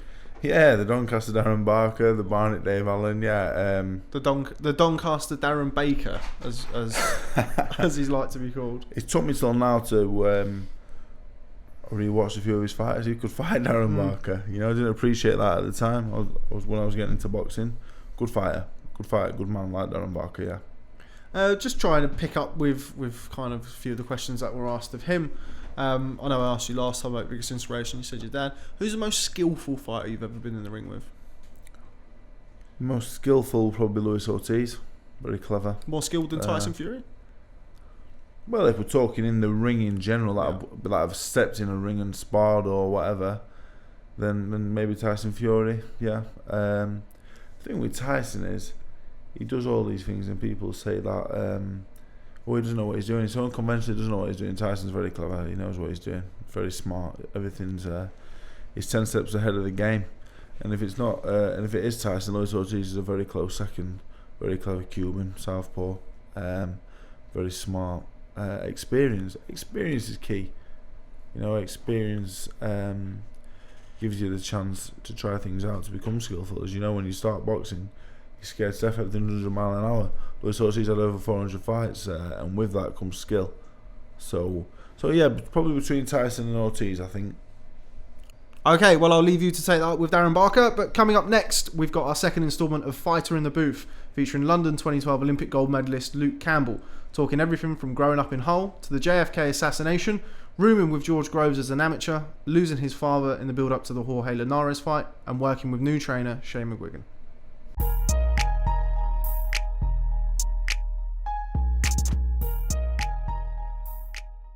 Okay, and here we are, delighted to be joined here today by London 2012 Olympic gold medalist Luke Campbell, MBE.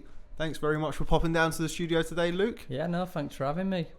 Ahead of what's, I'm sure, going to be a very exciting 2019 for you, I'd just like to go back really to the start and kind of get your story out there. You're somebody who, I mean, it surprises everybody when I say to them, you're 31 years old, but you've been around for a long time. I mean, you Olympics was coming on 7 years ago now. Is that 7 years? Yeah.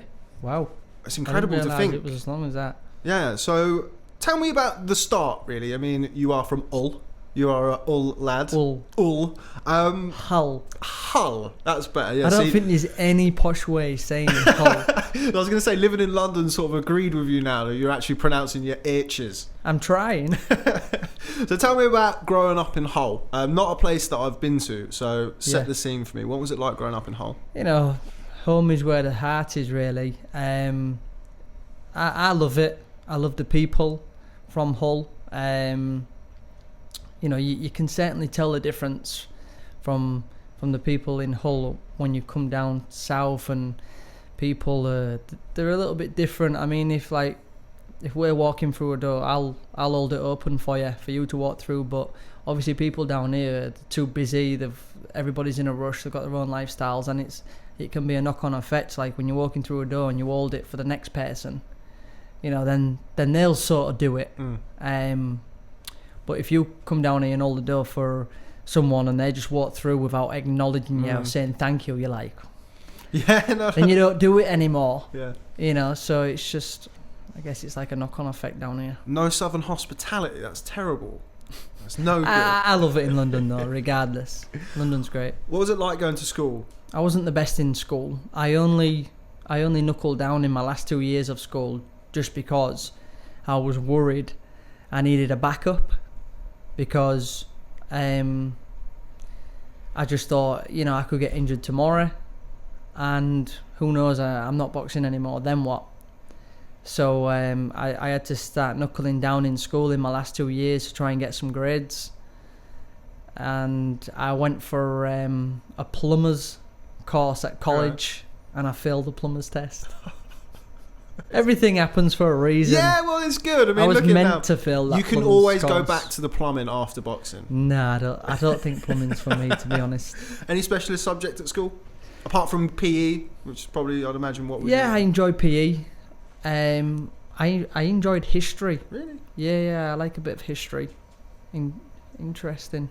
Right, any specific part of history? With the JFK, the shooting, and, you know. You're one of them conspiracy theorist guys. What's your view on the whole JFK thing? I'm a big conspiracy man, yeah. Are you? Big conspiracy man. like what? Like what? I don't know, but I'm just think that, I don't know, I think everyone would be surprised what secrets the government can hold. What's your views on the whole JFK thing?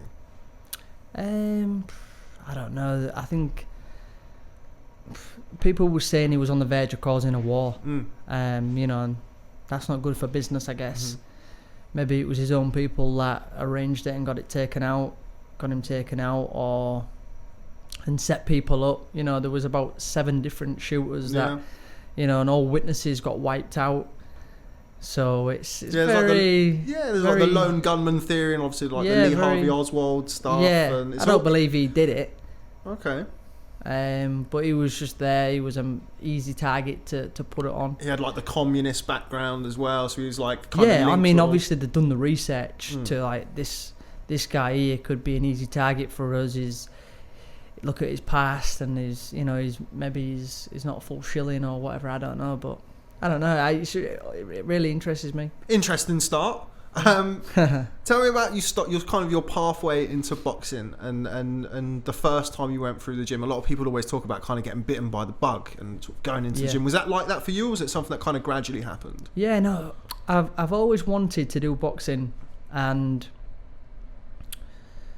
I just never really had the opportunity to do it. And one day there's a boxing gym around the corner from where I live as well, and a friend from down the street was going. And he said, "Oh, I'm going to the boxing gym tonight. Do you want to go with me?" And he asked me and my younger brother Kane. So I said, "Yeah, okay." And that night we went to the boxing. Me and my brother carried on going, and then my friend stopped going. And then it got to one night where my brother said, "Oh, I'm going to go boxing." And I turned around and said, "I can't be bothered with it tonight. I'm not going to bother." And then he goes, "Oh, okay. I'm still going to go though." So then my brother went, and as he went, I felt really sad that I'd let him go on his own. And then I sat there for about 10 minutes thinking, "Oh, go with him." You know, I didn't like the thought that he was going on his own. So then I got my stuff, caught him up. I ran to him and caught him up, and then we went to the boxing together. But I guess if he would have turned around and said that night to me, "Oh, I'm not. All right, if you're not going, I won't go." What might have been? Maybe there's a possibility, and never would have gone back into the boxing gym again. What was it like boxing with your brother? How long did he kind of keep it up? He kept it up a couple of years, but the first gym we was at, they just sort of threw us in. We was only in the gym 2 months before we was carded and having our first fights. And we boxed on the same 2 shows, and I've been in the gym 2 months. I'm coming up for my first fight, and I'm fighting someone who's had 7 fights, won 3, but been boxing like 5 years. Been doing it 2 months. And anyhow, this guy, it's on my own boxing show. He beats me on points, and my brother gets beat on points. And then maybe 4 or 5 weeks later, we had a rematch, and we went to them. And I remember actually warming up for that fight, and I just weighed in. Second I'd weighed in, I had a crisp sandwich with a chocolate bar and a can of Coke, and then literally 5 minutes after that I was warming up to get in the ring. What was that like? I was blowing out my ass warming up. I hit the pads a couple of times. I was burping up crisps. And I was knackered on the pads just warming up. And my brother was the same. I think my brother was in quicker than I was in. Did you win that fight? We both got stopped. I was just knackered. In the third round, I didn't think I could lift my arms up, and he was winging away, and I just got stopped because I was just exhausted. Because you'd had a crisp sandwich and a can of Coke. Literally 10 minutes before that, I was exhausted. I think that guy's in prison now. Oh, really? Apparently. Okay, interesting. Okay, no rematch anytime soon. What was that? So obviously you lost your early fights. Was there ever kind of a thought of okay, well maybe it's going to be kind of a hobby? Like, this is what I don't understand. I look back now thinking, I lost my first 2 fights, then I won 2 fights, and then I lost 4 in a row. And now I look back thinking, why did you carry on? Like, why didn't you? Should have been a plumber. You know, you've lost 6 fights and you've won 2. You've won 2 fights out of 8. Why did I carry on? Why did you carry on? Because I just had something burning inside of me, like some desire, some passion. Because every time I wanted to go in the ring, I wanted to be better than I was yesterday, and that has got me where I am today. It's kind of the essence of it, though, isn't it? That kind of mindset, even back then, is kind of what drives that. If you've got that, I don't want to say you've got half a chance, because obviously being a fighter is so difficult anyway. Yeah. But if you've got that certainly helps to go a long way, right? Oh, 100%. I mean, people actually don't never say that dedication is a talent. People always say, I was one of the most naturally talented fighters, but I just didn't have that dedication. Well, excuse me, dedication. It is a talent to be dedicated to your craft. That is actually probably the biggest talent you can have. So it annoys me when people say I was naturally talented, but I just didn't have no dedication. Well, it don't come. You need the dedication to be talented. But people don't realise that. Now, something that I'm assuming some of our viewers won't know is that you roomed with George Groves when you were an amateur. What was that like, rooming with George when you guys were amateurs? Kind of tell me about that situation. Yeah, no, me and George got on the best out the team. There was sort of me, George, and Anthony Agogo. But Anthony used to share a room with a guy called Obed. But me and George always used to share a room together because we was like each other. We like the same sort of things. We weren't up all night on our phones like most of the other boys, or up till early hours watching TV. You know, we were sort of similar. You know, we was dedicated and we worked hard, and we just got on really well.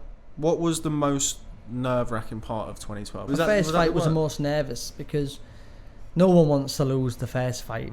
I mean, I kind of get that really with the first fight, but what was it like before the finals? You boxed John Joe Nevin in the final. Yeah. Yeah. What was that like? We were stood together before we do our ring walks, and he was stood next to me, and I'm like, all nervous and serious, and I look at him and he's laughing and joking with his coach and looking at me and smiling and chatting away with his coach. All this is before we walk out, and I'm thinking, God, he's confident. Does he know something I don't? But that's kind of, I assume potentially that's nerves manifesting itself in a different way, right? Yeah, people act different under nerves, I guess. But yeah. So you won the final. Yep. How did it feel when you had the announcement?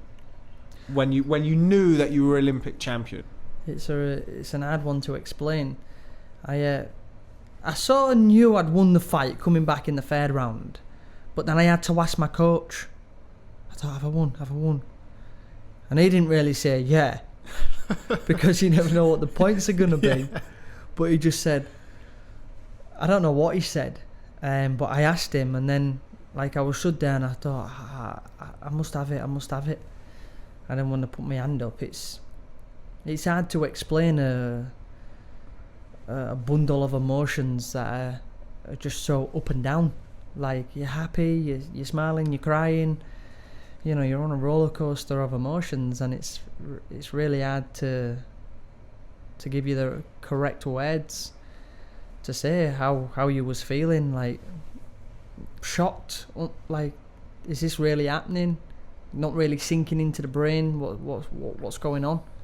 Do you remember seeing your mum and dad the first time you saw them after you came out of the ring? Were they? Oh, I'm sure they were watching, yeah. But you have to do all of your stuff after the fight. Sort of did a lap of the arena. Yeah.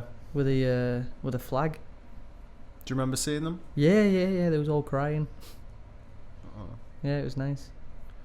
So after that, you went to go see the Queen. Yep.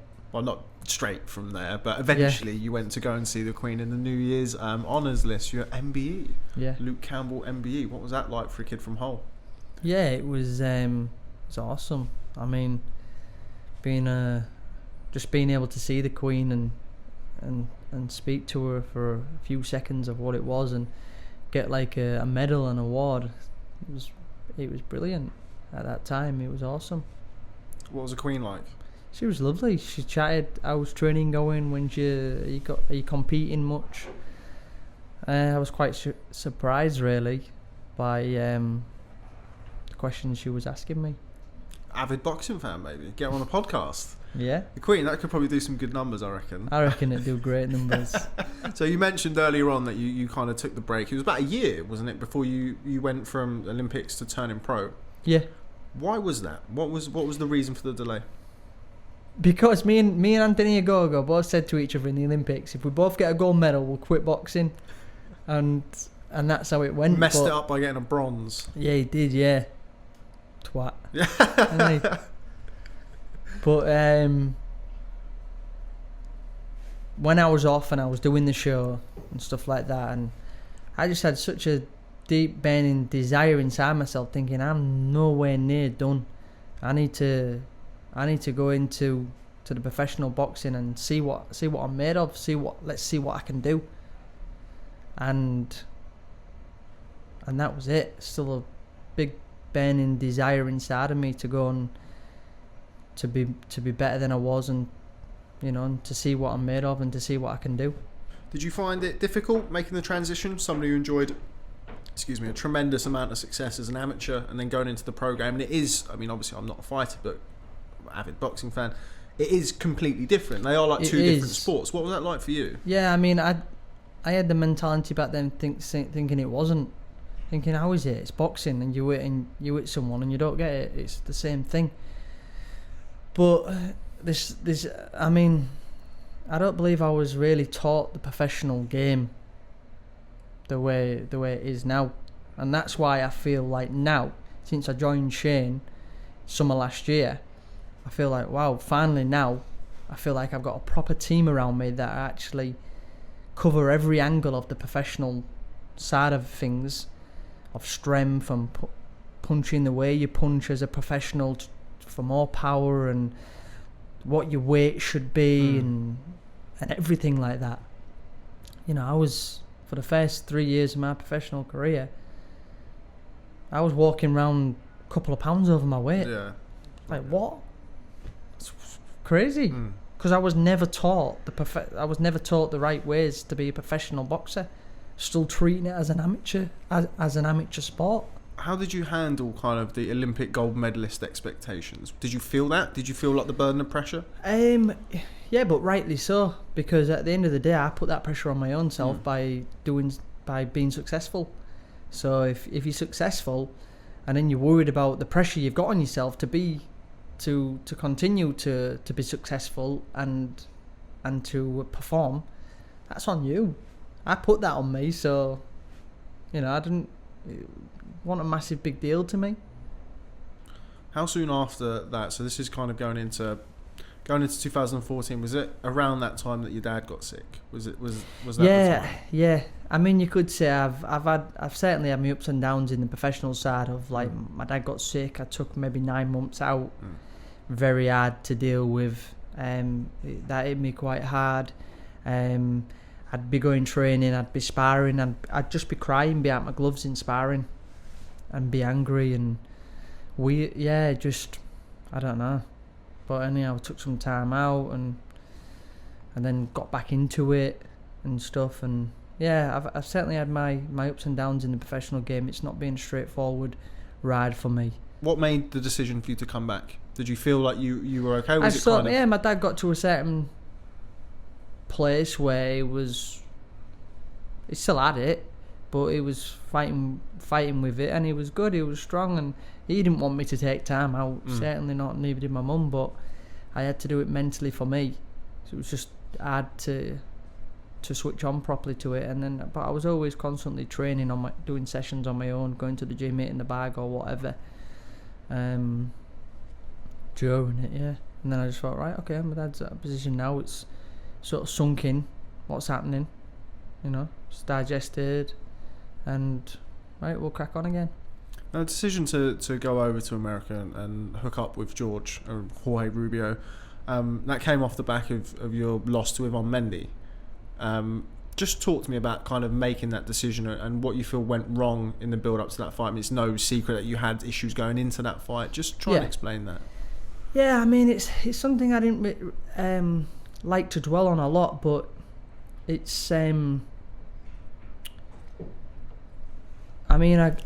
got him on 2.5 weeks notice, not seen any footage of him whatsoever, and I was sparring amateurs on the back foot, smart boxers that move around, amateurs. Literally the polar opposite to Ivan Mendy. Yeah, not really sparring any professional guys, similar styles or nothing, and then was just doing too much too late, like, because I'm thinking in my own head, I've got to work hard, I've got to be fit, and doing hard long sessions far too close to when I should be doing them, and then obviously the week of the fight, I was just like, I was drained. I was just knackered. I just didn't have nothing in me. It was like the lights was on, no one was in.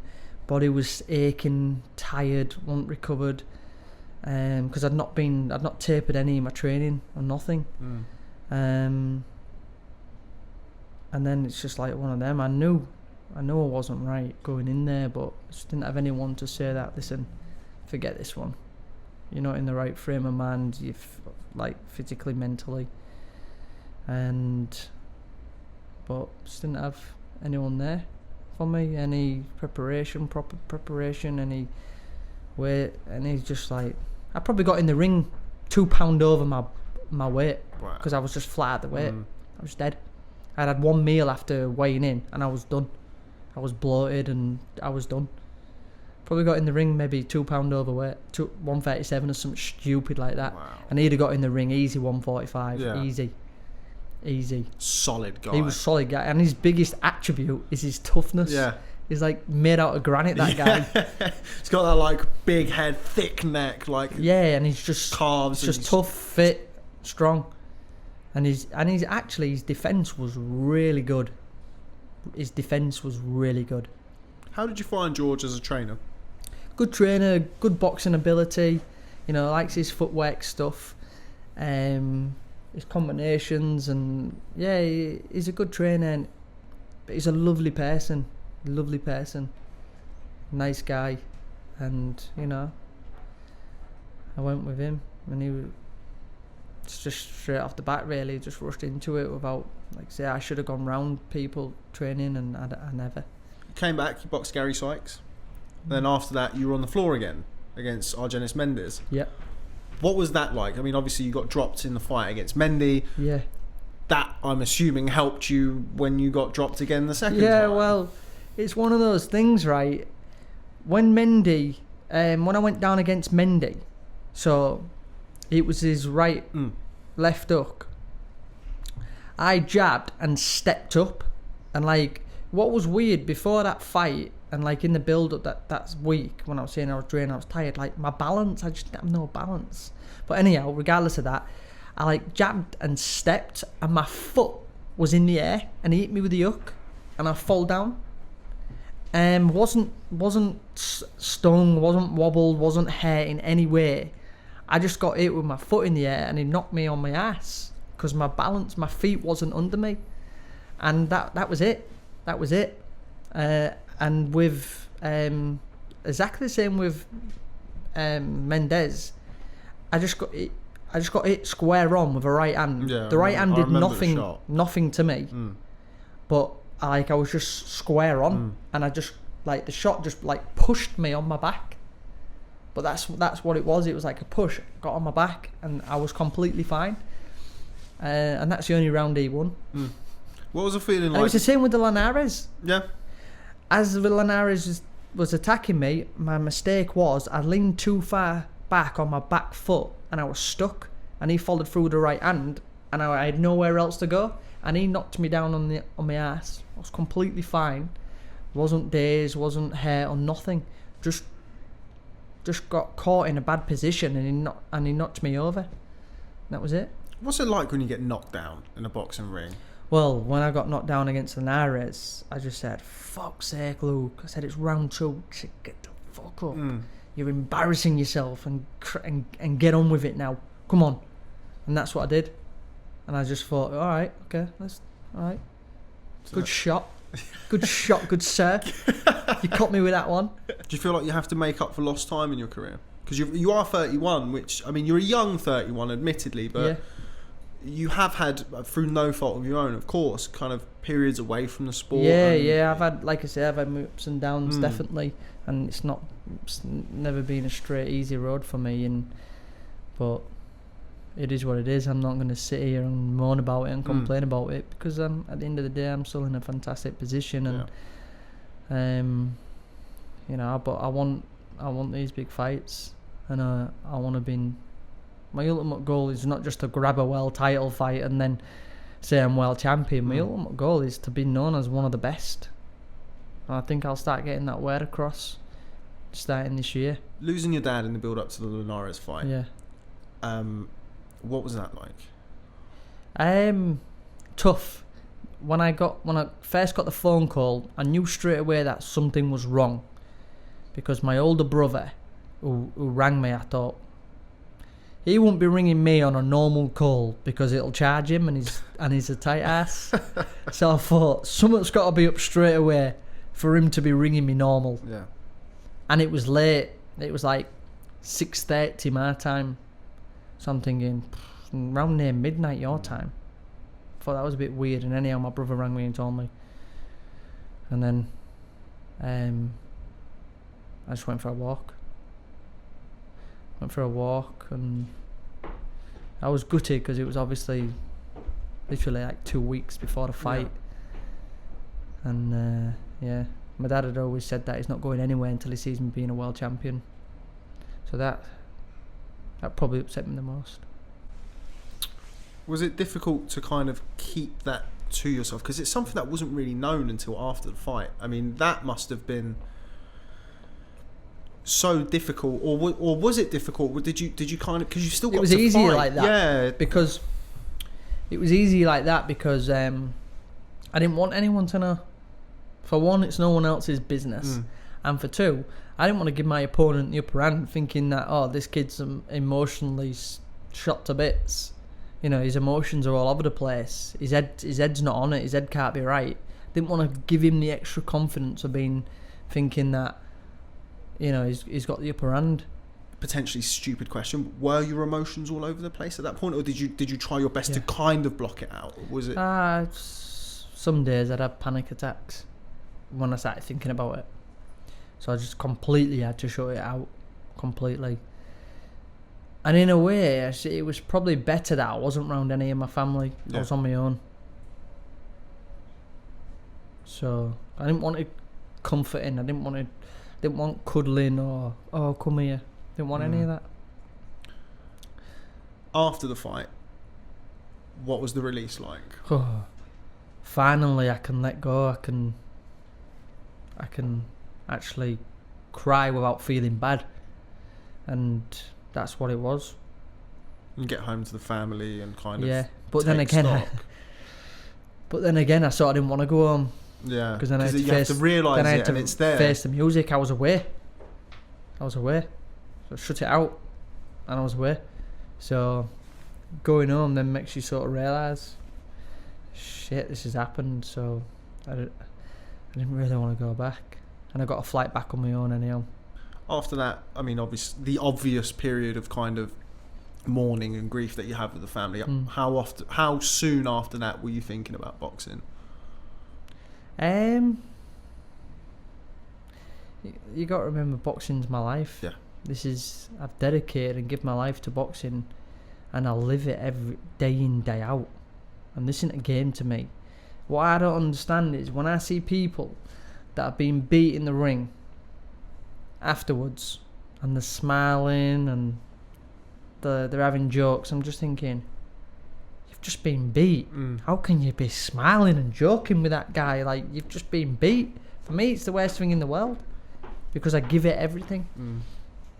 So it's, you know, so I was back on it, say, a few weeks later, I guess, going in the gym on my own and practicing technique and stuff like that. And you went from there, and you split with George. Yeah. What forced that to happen? Was that something that had been on your mind for a while, or was it again a case of, you know, I've taken another loss, you sit down, you kind of have a look at things, and then decided that? Was it something that had been brewing? I mean, a couple of reasons is that the language barrier was getting harder for some strange reason, but I just needed to be based back here in the UK. When you're away from everybody, and it's just not nice. I'm away from the press, the media, my family, and I'm on my own, and like won't get in any attention, any promotion or nothing. So that was a main reason. And you know, George, like I say, was a lovely guy and we're still friends, but just felt like I outgrew it. How did you land on Shane McGuigan? Obviously, reunion with your old roommate, George Groves. Yeah, did you speak to George before? Obviously, yeah, I mean, I'd chat with George before it, but what had happened was, obviously, me and George was very close on the England camps, and then he turned professional a lot earlier than what I did, and then we just sort of drifted paths, went down our own paths. But, you know, our paths has brought us back together again, and it's been great working in the gym with him and seeing him train again as a world champion. You know, so it's our paths has brought us back together, and it's been great being around him again. What's it like working with Shane? Yeah, I think it's great. I think it's really good. How soon did you know that was the fit for you? That was the right fit? After the first day, I just thought he's very professional. He's on it. He's thinking all the time about how to improve, what to do, assessing my style. Like, he's got two tall southpaws in myself and Josh Taylor, and he trains us both different. And I just think that's usually you get the coach that'll just train everybody the same, no matter what height, shape and size you are or your abilities. They just train the same thing to everyone. But Shane's different. He assesses your style, works what's best for you, knows what's best for you, and then works on your attributes and stuff like that. What's the future like for Luke Campbell? The future is bright. 2019 is going to be a great year for me. It's going to be a year where I'm going to get crowned world champion, and start to show everybody how good I am and what I'm capable of doing. And it's going to be a great year, and you know, I'm excited for it. And yeah, I want to be the best. That's all I've ever wanted to be, the best. I think that's as good a time as any to kind of leave it there. I think the call from Shane might be my cue to wrap it up as well. Luke Campbell, been a real pleasure sitting down with you today. Thanks very much for coming down. Thanks for having me. And appearing on the Boxing Social podcast. I hope you've enjoyed it, and I wish you all the best in 2019. Yeah, thank you very much.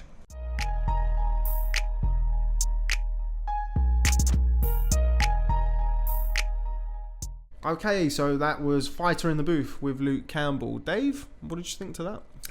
Interesting story. He's got Luke Campbell. Brilliant amateur career.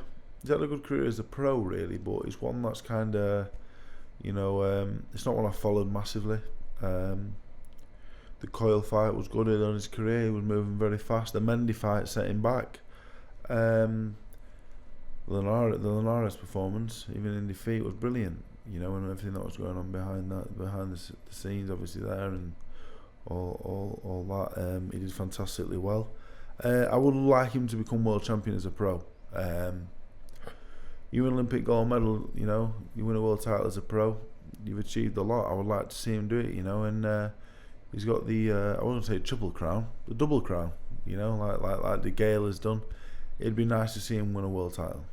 I think one of the things that struck me about sitting down with Luke was kind of he was very aware of difficulties he'd had in his career, and he mentioned about having to work probably harder than most to kind of catch up. I mean, he mentioned him not being able to adapt necessarily to the pro game, and he feels that now working with Shane McGuigan, he finally has that kind of pro style. It'll be interesting to see what comes of that in 2019. Yeah, I think you know, with Luke, I think you said he lost 6 of his first 8 amateur fights, so he's obviously not a natural at the game, you know. He's just a grafter, hard worker. You know, he's gone on to win Olympic gold medal as an amateur boxer after losing 6 of his first 8 fights. So if he's saying that he's improving, and he feels like Shane is the man to do that, and that's what's happening, I believe him. I do believe him. You know, I believe he's the kind of man, the kind of athlete that is going to put that work in to do it. And like I said, I do expect him. I anticipate he will be world champion in the next 12-18 months, 1,000,000%. I think they're kind of waiting, from what I could gauge from the interview, they're waiting to see what happens with Mikey Garcia, who he's mandatory for, but obviously fighting Errol Spence up at welterweight. If that fight were to happen, give him much of a chance of beating Mikey Garcia? I don't think he beats Mikey Garcia. I think Mikey Garcia is the #1 lightweight in the world. I don't think he beats Spence, as he is a lightweight. But yeah, I think Luke Campbell, I think if he's patient, I think if he gets the right fight for the world title, he will win it.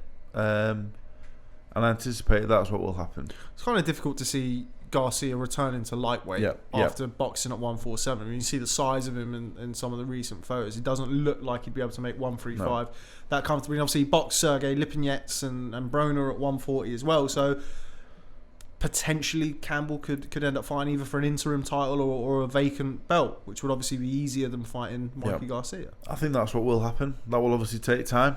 But obviously, if he's putting the work in the gym, you know, I believe he will fight in the interim. In the meantime,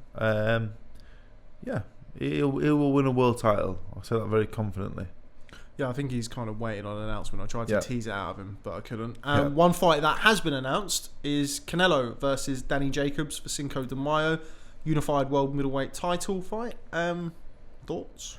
Another one that I won't be in bed at night thinking about. Surprises me. Well, the thing with it is, Canelo is arguably, you know, you could have an argument with him being the best fighter on the planet. You know, with Lomachenko, Crawford, Spence, lots of other fighters, that's fantastic. And Canelo, arguably, you know, with the Golovkin win, arguably that places him at number one. But for me, and I say this after fighting numerous people that have drug violations, drug cheats, whatever you want to call them. I've taken money to fight them, so maybe that makes my opinion invalid. But he is a drug cheat. He's a convicted drug cheat. He's served a ban for being a drug cheat. If you ain't a drug cheat, you don't serve a drug ban. So I'm just not a fan of him. I won't be waking up at 5 a.m. to watch him. I won't be paying a penny to ever watch him ever again. I didn't pay to watch the second Golovkin fight. But in terms of a boxing match, it's probably as good a match as you're going to get. That's not Canelo Golovkin at middleweight. I kind of get that. Were you a fan of Canelo's before? If it wasn't for that, would you be excited by this fight? I'm a fan of Canelo as a boxer in terms of his boxing skill. He's a fantastic fighter, but that just really turns me off. You know, will I ever fight a convicted drug cheat again in my career? More than likely, very soon. Yes, but so maybe people watch and say, well, your opinion is invalid. And how can you expect us to watch you fight that? Well, I don't expect you to watch it. I don't expect you to like it. You know, but that's the sport of boxing. If I was going to fight a heavyweight that's not got a mark with drugs against his name, I'd be struggling to have a big fight. But yeah, he's a fantastic fighter. Danny Jacobs is a brilliant fighter. Danny Jacobs' story is absolutely fascinating and brilliant, and the rest of it. And Danny Jacobs is a top 5 middleweight in the world, has to be, maybe even the 3rd best middleweight in the world. You know, it's a great fight. It's a fantastic fight. It really is, but it's not one that excites me.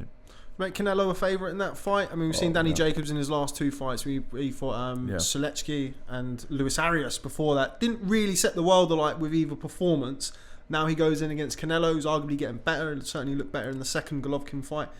Make Canelo a favourite against Jacobs? Yeah, big favourite. I think me and you have the same thinking. Jacobs has not been the same since the Golovkin fight. Whether that's because Golovkin took a little bit out of him, or whether that's because he's not been able to rise to the same level that he found that night.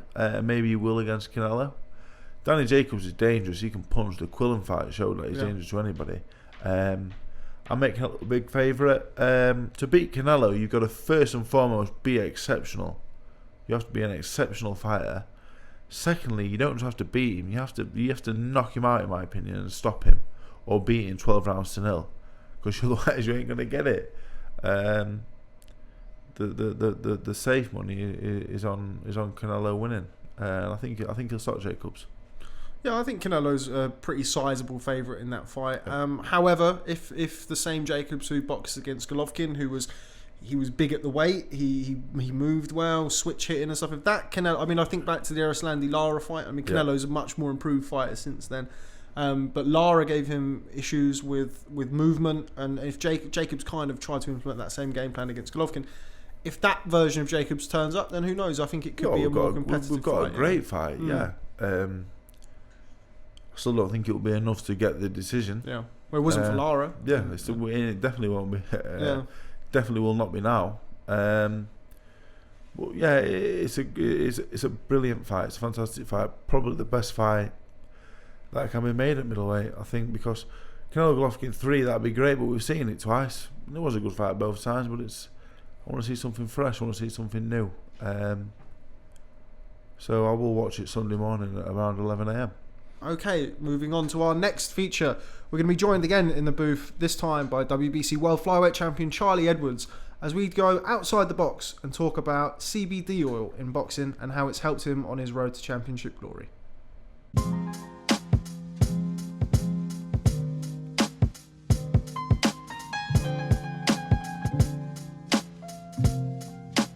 Okay, and welcome back. I'm delighted to be joined by Sonny Edwards, his brother, Charlie Edwards, the WBC flyweight champion of the world. Something a little bit different. Charlie is somebody who has just won a world title. Is kind of made. You've made your name as somebody who's not made your name, but you're somebody who's very kind of outgoing with a lot of the stuff that you do. One thing that I really, really want to talk to you about today is CBD oil. Just tell me a little bit about kind of CBD oil. As somebody who doesn't really know an awful lot about it and would certainly like to know more, as I'm sure certain people watching this would. Tell me a little bit about that and kind of how it works with being an athlete. Yeah, I'm sponsored by Love Hemp, and I first got involved with them through Cutman Sheldon, Jamie Sheldon, and he told me about them, and I was always a person, always a human being who always overthought things, always overassessed situations, was maybe a little bit paranoid, thinking people was talking about me, people didn't like me and stuff like that. And I would class myself as like, now I'm mentally strong, very mentally strong, but back then I struggled a lot with working myself out and working things out by overassessing things. And Jamie told me about the CBD oils. And I actually bought into the product off Jamie because he was with Love Hemp, started using it, and straight away it's like it has an effect on you.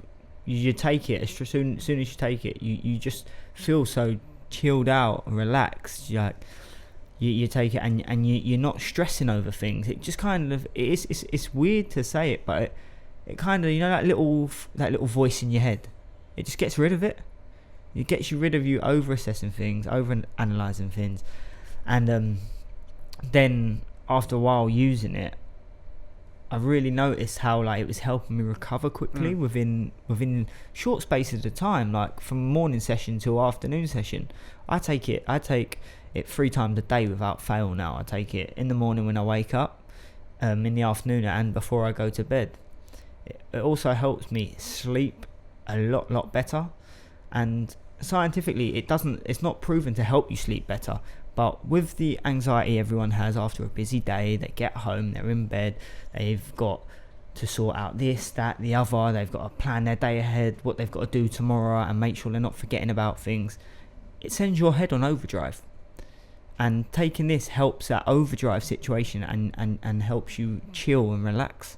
So it's actually one of the best products that I've ever invested in to start with. And then I got in touch with Love Hemp, and they actually sponsor me now.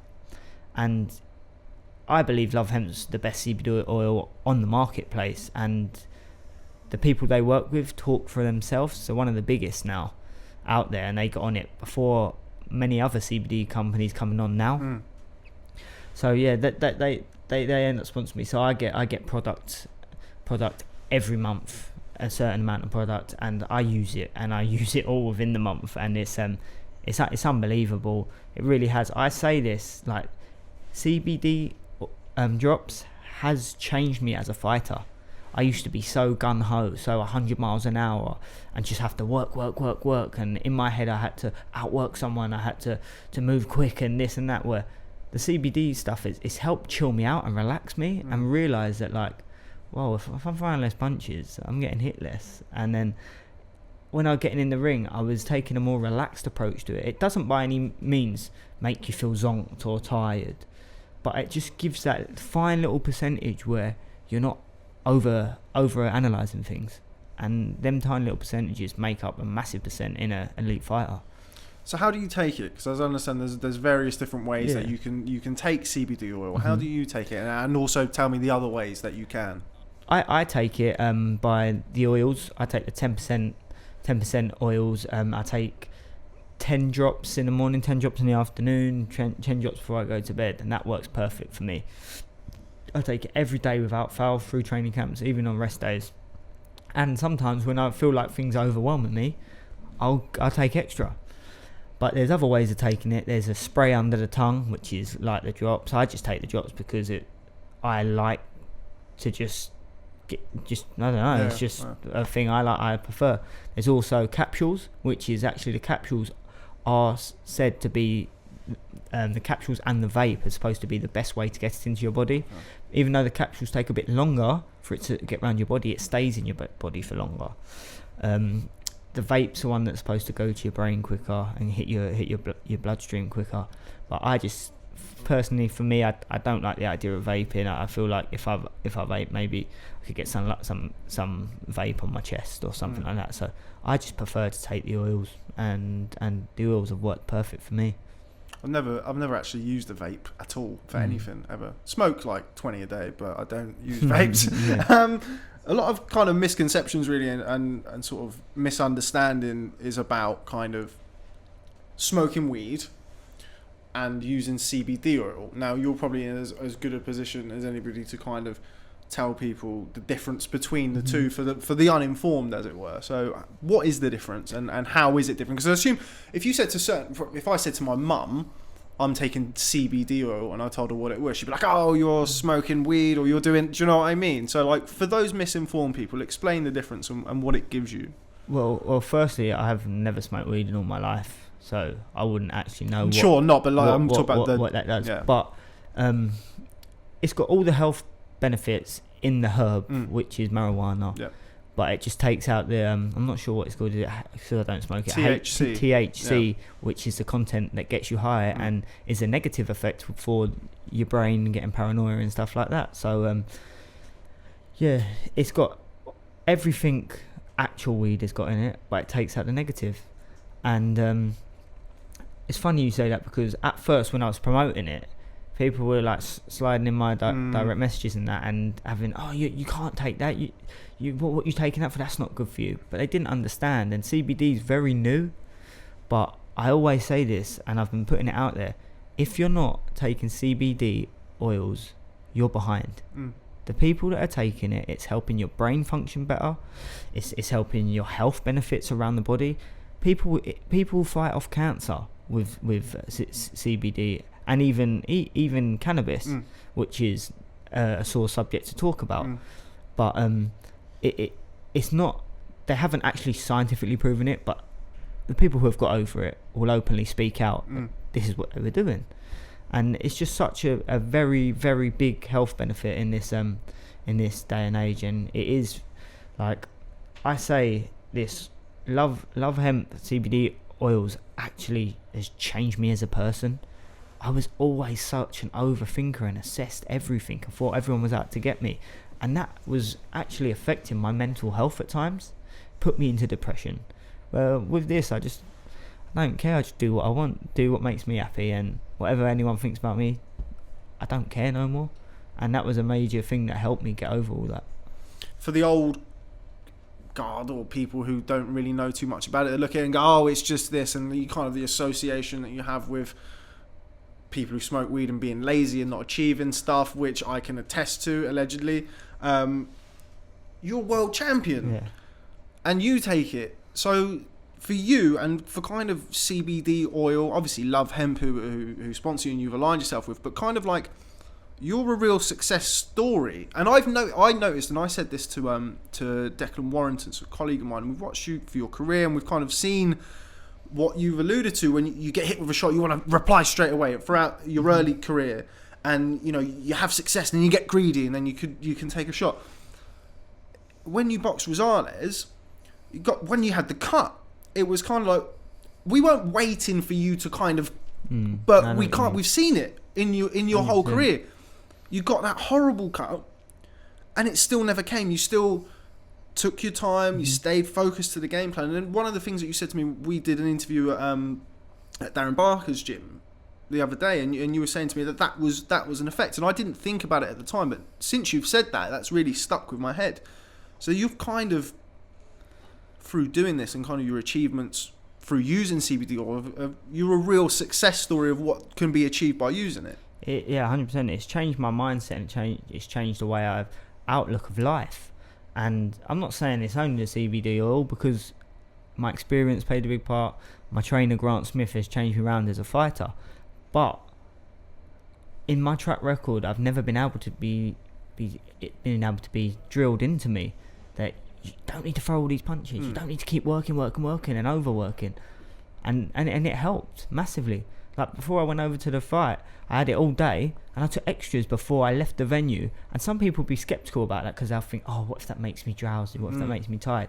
But I know the biggest thing of a man is his mind, and everything is done in the mind, and that has helped my mind change dramatically. Okay, thanks very much for that. I hope people enjoyed kind of something a bit different. I haven't been paid by anybody to do this, although if it does well, I do expect something. Thanks very much for that. WBC champion Charlie Edwards with a very, very interesting take on CBD oil. I will be buying, so I'll remember the discount codes.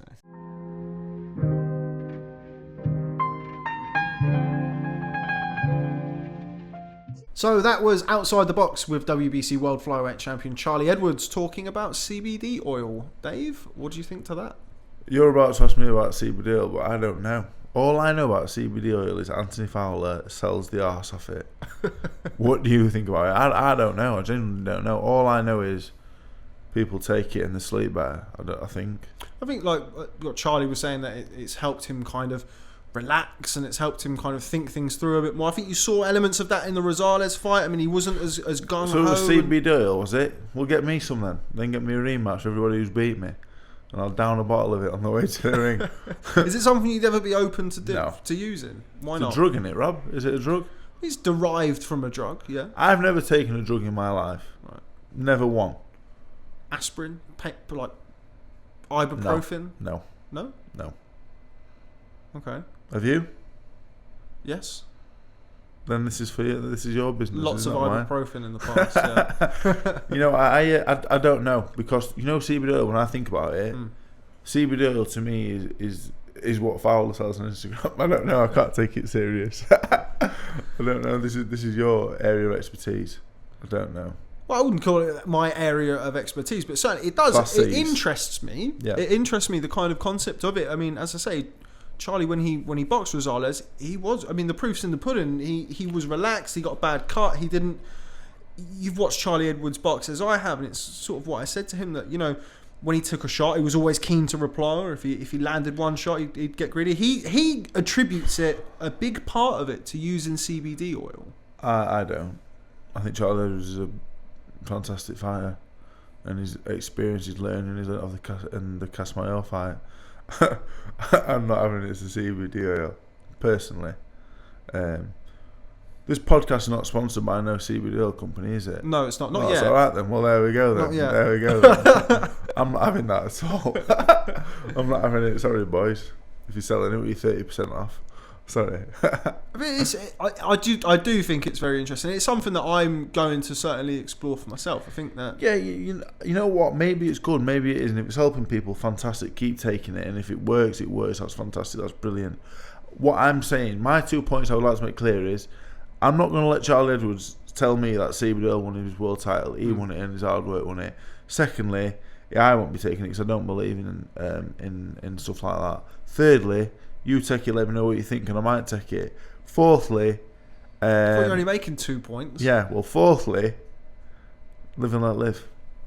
Get on that CBD oil, Rob. Let me know. I will. I am going to try it, and Edwards 20 is the discount. Edwards 20 for 10% off. Well, it's 20% off. 20% off. Otherwise, it'd be Edwards 10. Oh, is that the 20s for? Yeah, I think so. Well, yeah, I've no interest. Well, I am going to take my first drug tonight. Yeah. Check the label before you do. Just in Alan case, 10 for 10% off. Boots Viagra.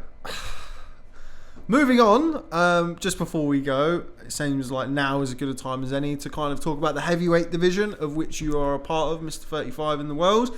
Before we get on to you, let's talk about some of the elite fighters.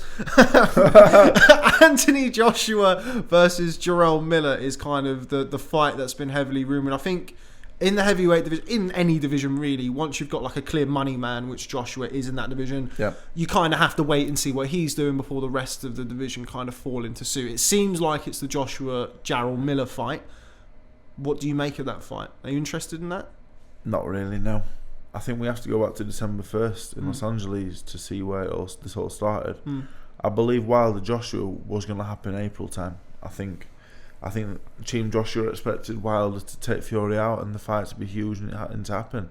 I think Joshua doesn't fear Fury, doesn't fear Wilder or no other man on the planet. He's the consensus number one man in the division, I believe. He has to be.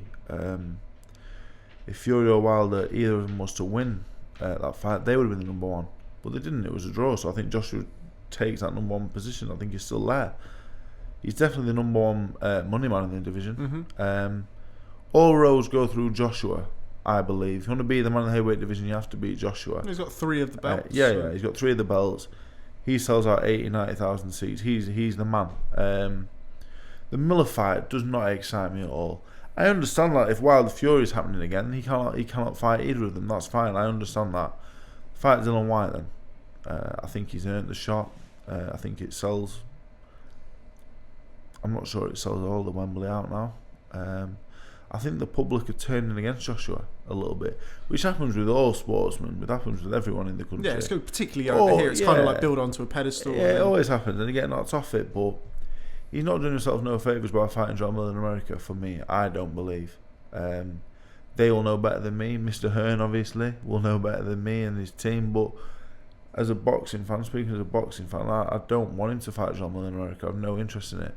John Miller's got some good wins, the Duhappers and I was about to say Adamek, but no. No, Adamek was ancient as a light heavyweight. Yeah, like he hasn't earned a world title shot for me. He's got a big mouth. He speaks well.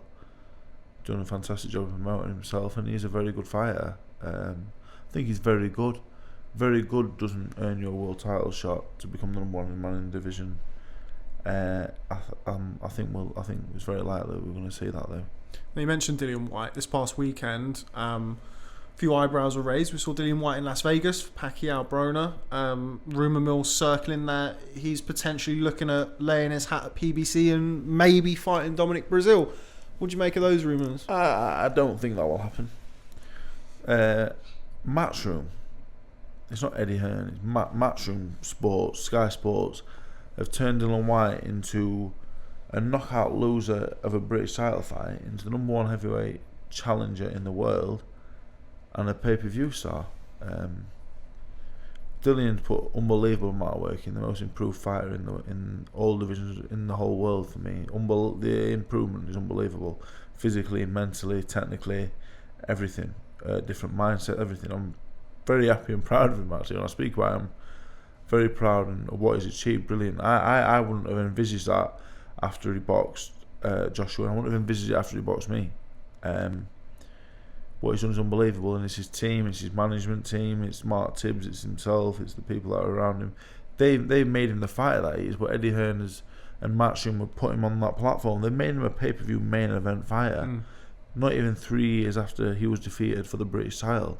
So for me, I believe he stays with Matchroom and Sky. The Dominic Brazil fight is a dangerous fight, and it isn't a big fight. No one cares about the Brazil fight, and that's the top and bottom of it. Who cares about that? That ain't selling no pay-per-views. I'm sorry, but it's not selling a bean over here, not at all. And in America, the money over in America, what they're going to give you to fight Dominic Brazil, it ain't going to be that much. It ain't going to be what he got to fight Zora or Parker. That's a definite. Stay over here. But if he can't, the shot will come. If he can't, I appreciate that. If he can't get the Joshua fight, I mean, if you look at his record of last year, you've got starting off with your pal Lucas Brown, then Joseph Parker, and then Dillian White, Derek Chisora, and the last two being on pay-per-view. Do you think if it's not the Joshua fight and Joshua goes to fight Miller, he's got reason to be aggrieved and reason to. Of course. He should be next in line to fight to fight Joshua or Wilder. I think done more with the WBC as well.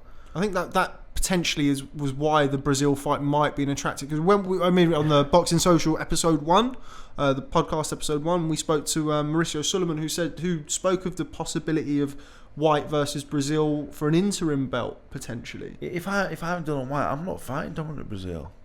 I'm not. Dominic Brazil is a real handful. Yeah. Real handful. For me, he's a bigger, better Derek Chisora, in my opinion. I think Derek Chisora is a real handful as well. I think Derek Chisora is a top fighter. I think Dominic Brazil is a bigger, stronger, harder hitting version of Derek Chisora. That ain't a fight I'm taking if I'm next in line to fight for the world title. I'm just not. It's a fight I'm taking only if necessary, 100% necessary. The kind of man Dylan White is, he probably will take that challenge on, but I'm waiting it out. If I'm Dylan White, I'm waiting it out. He can fight. There's other fights out there. There's pay-per-view undercards you can go on in 10 and 12 rounders against other opponents.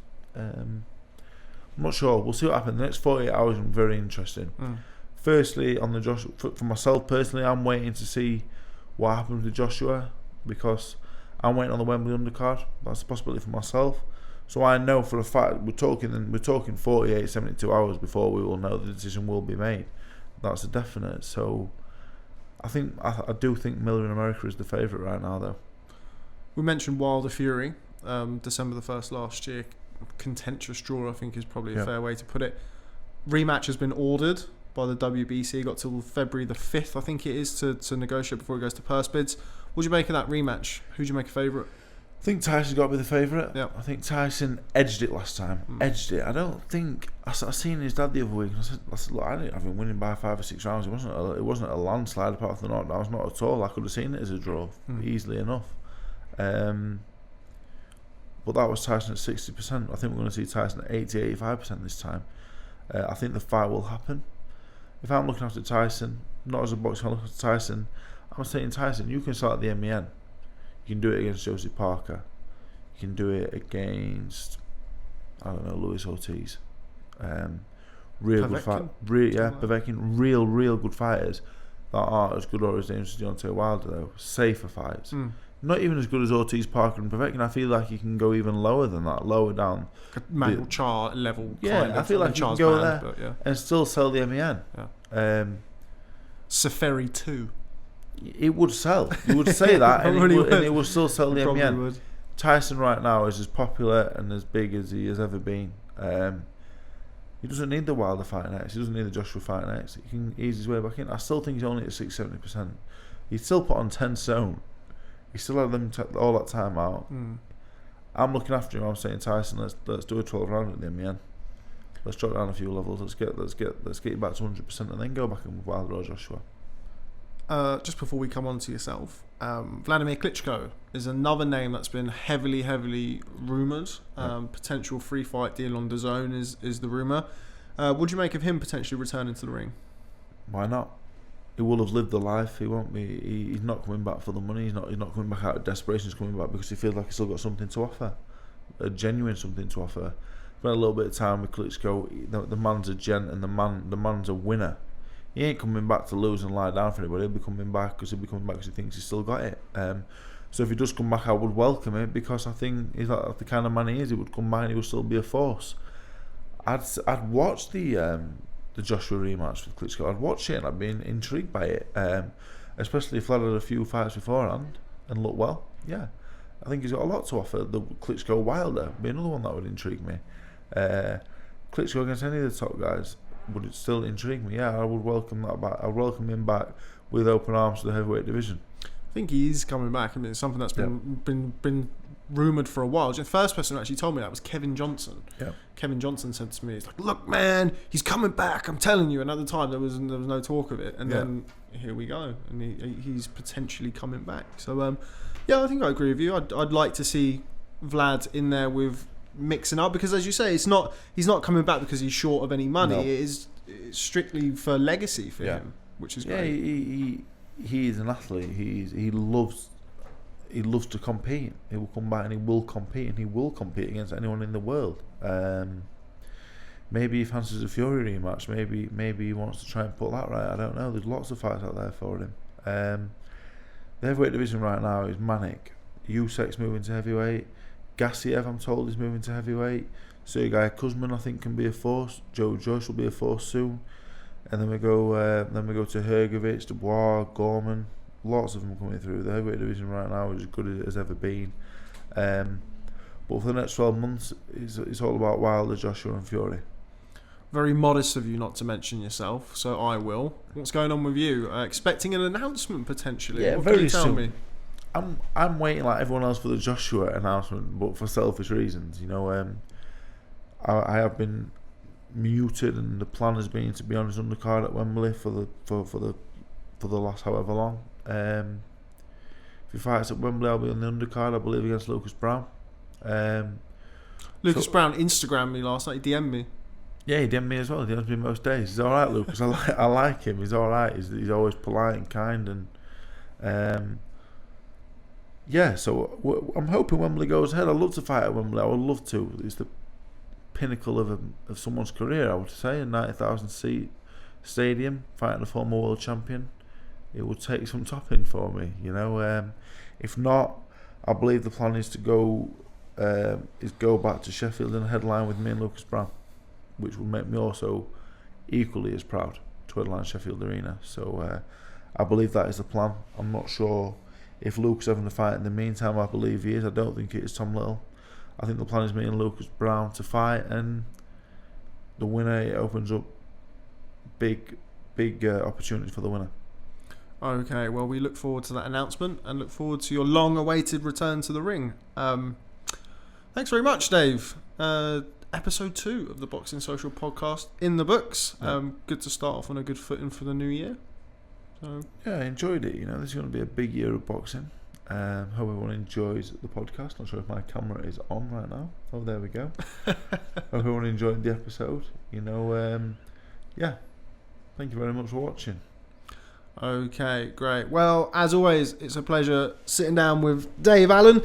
Thanks very much for watching the second episode of the Boxing Social podcast. Just before we go, a quick reminder that you can download the episode 1 and 2 of the Boxing Social podcast on iTunes and SoundCloud, and the full versions of everything we've done today is available on our YouTube and Facebook platforms. From me, Rob Tebbutt, from him, Dave Allen, thanks very much for stopping by and watching the Boxing Social podcast. See you next time.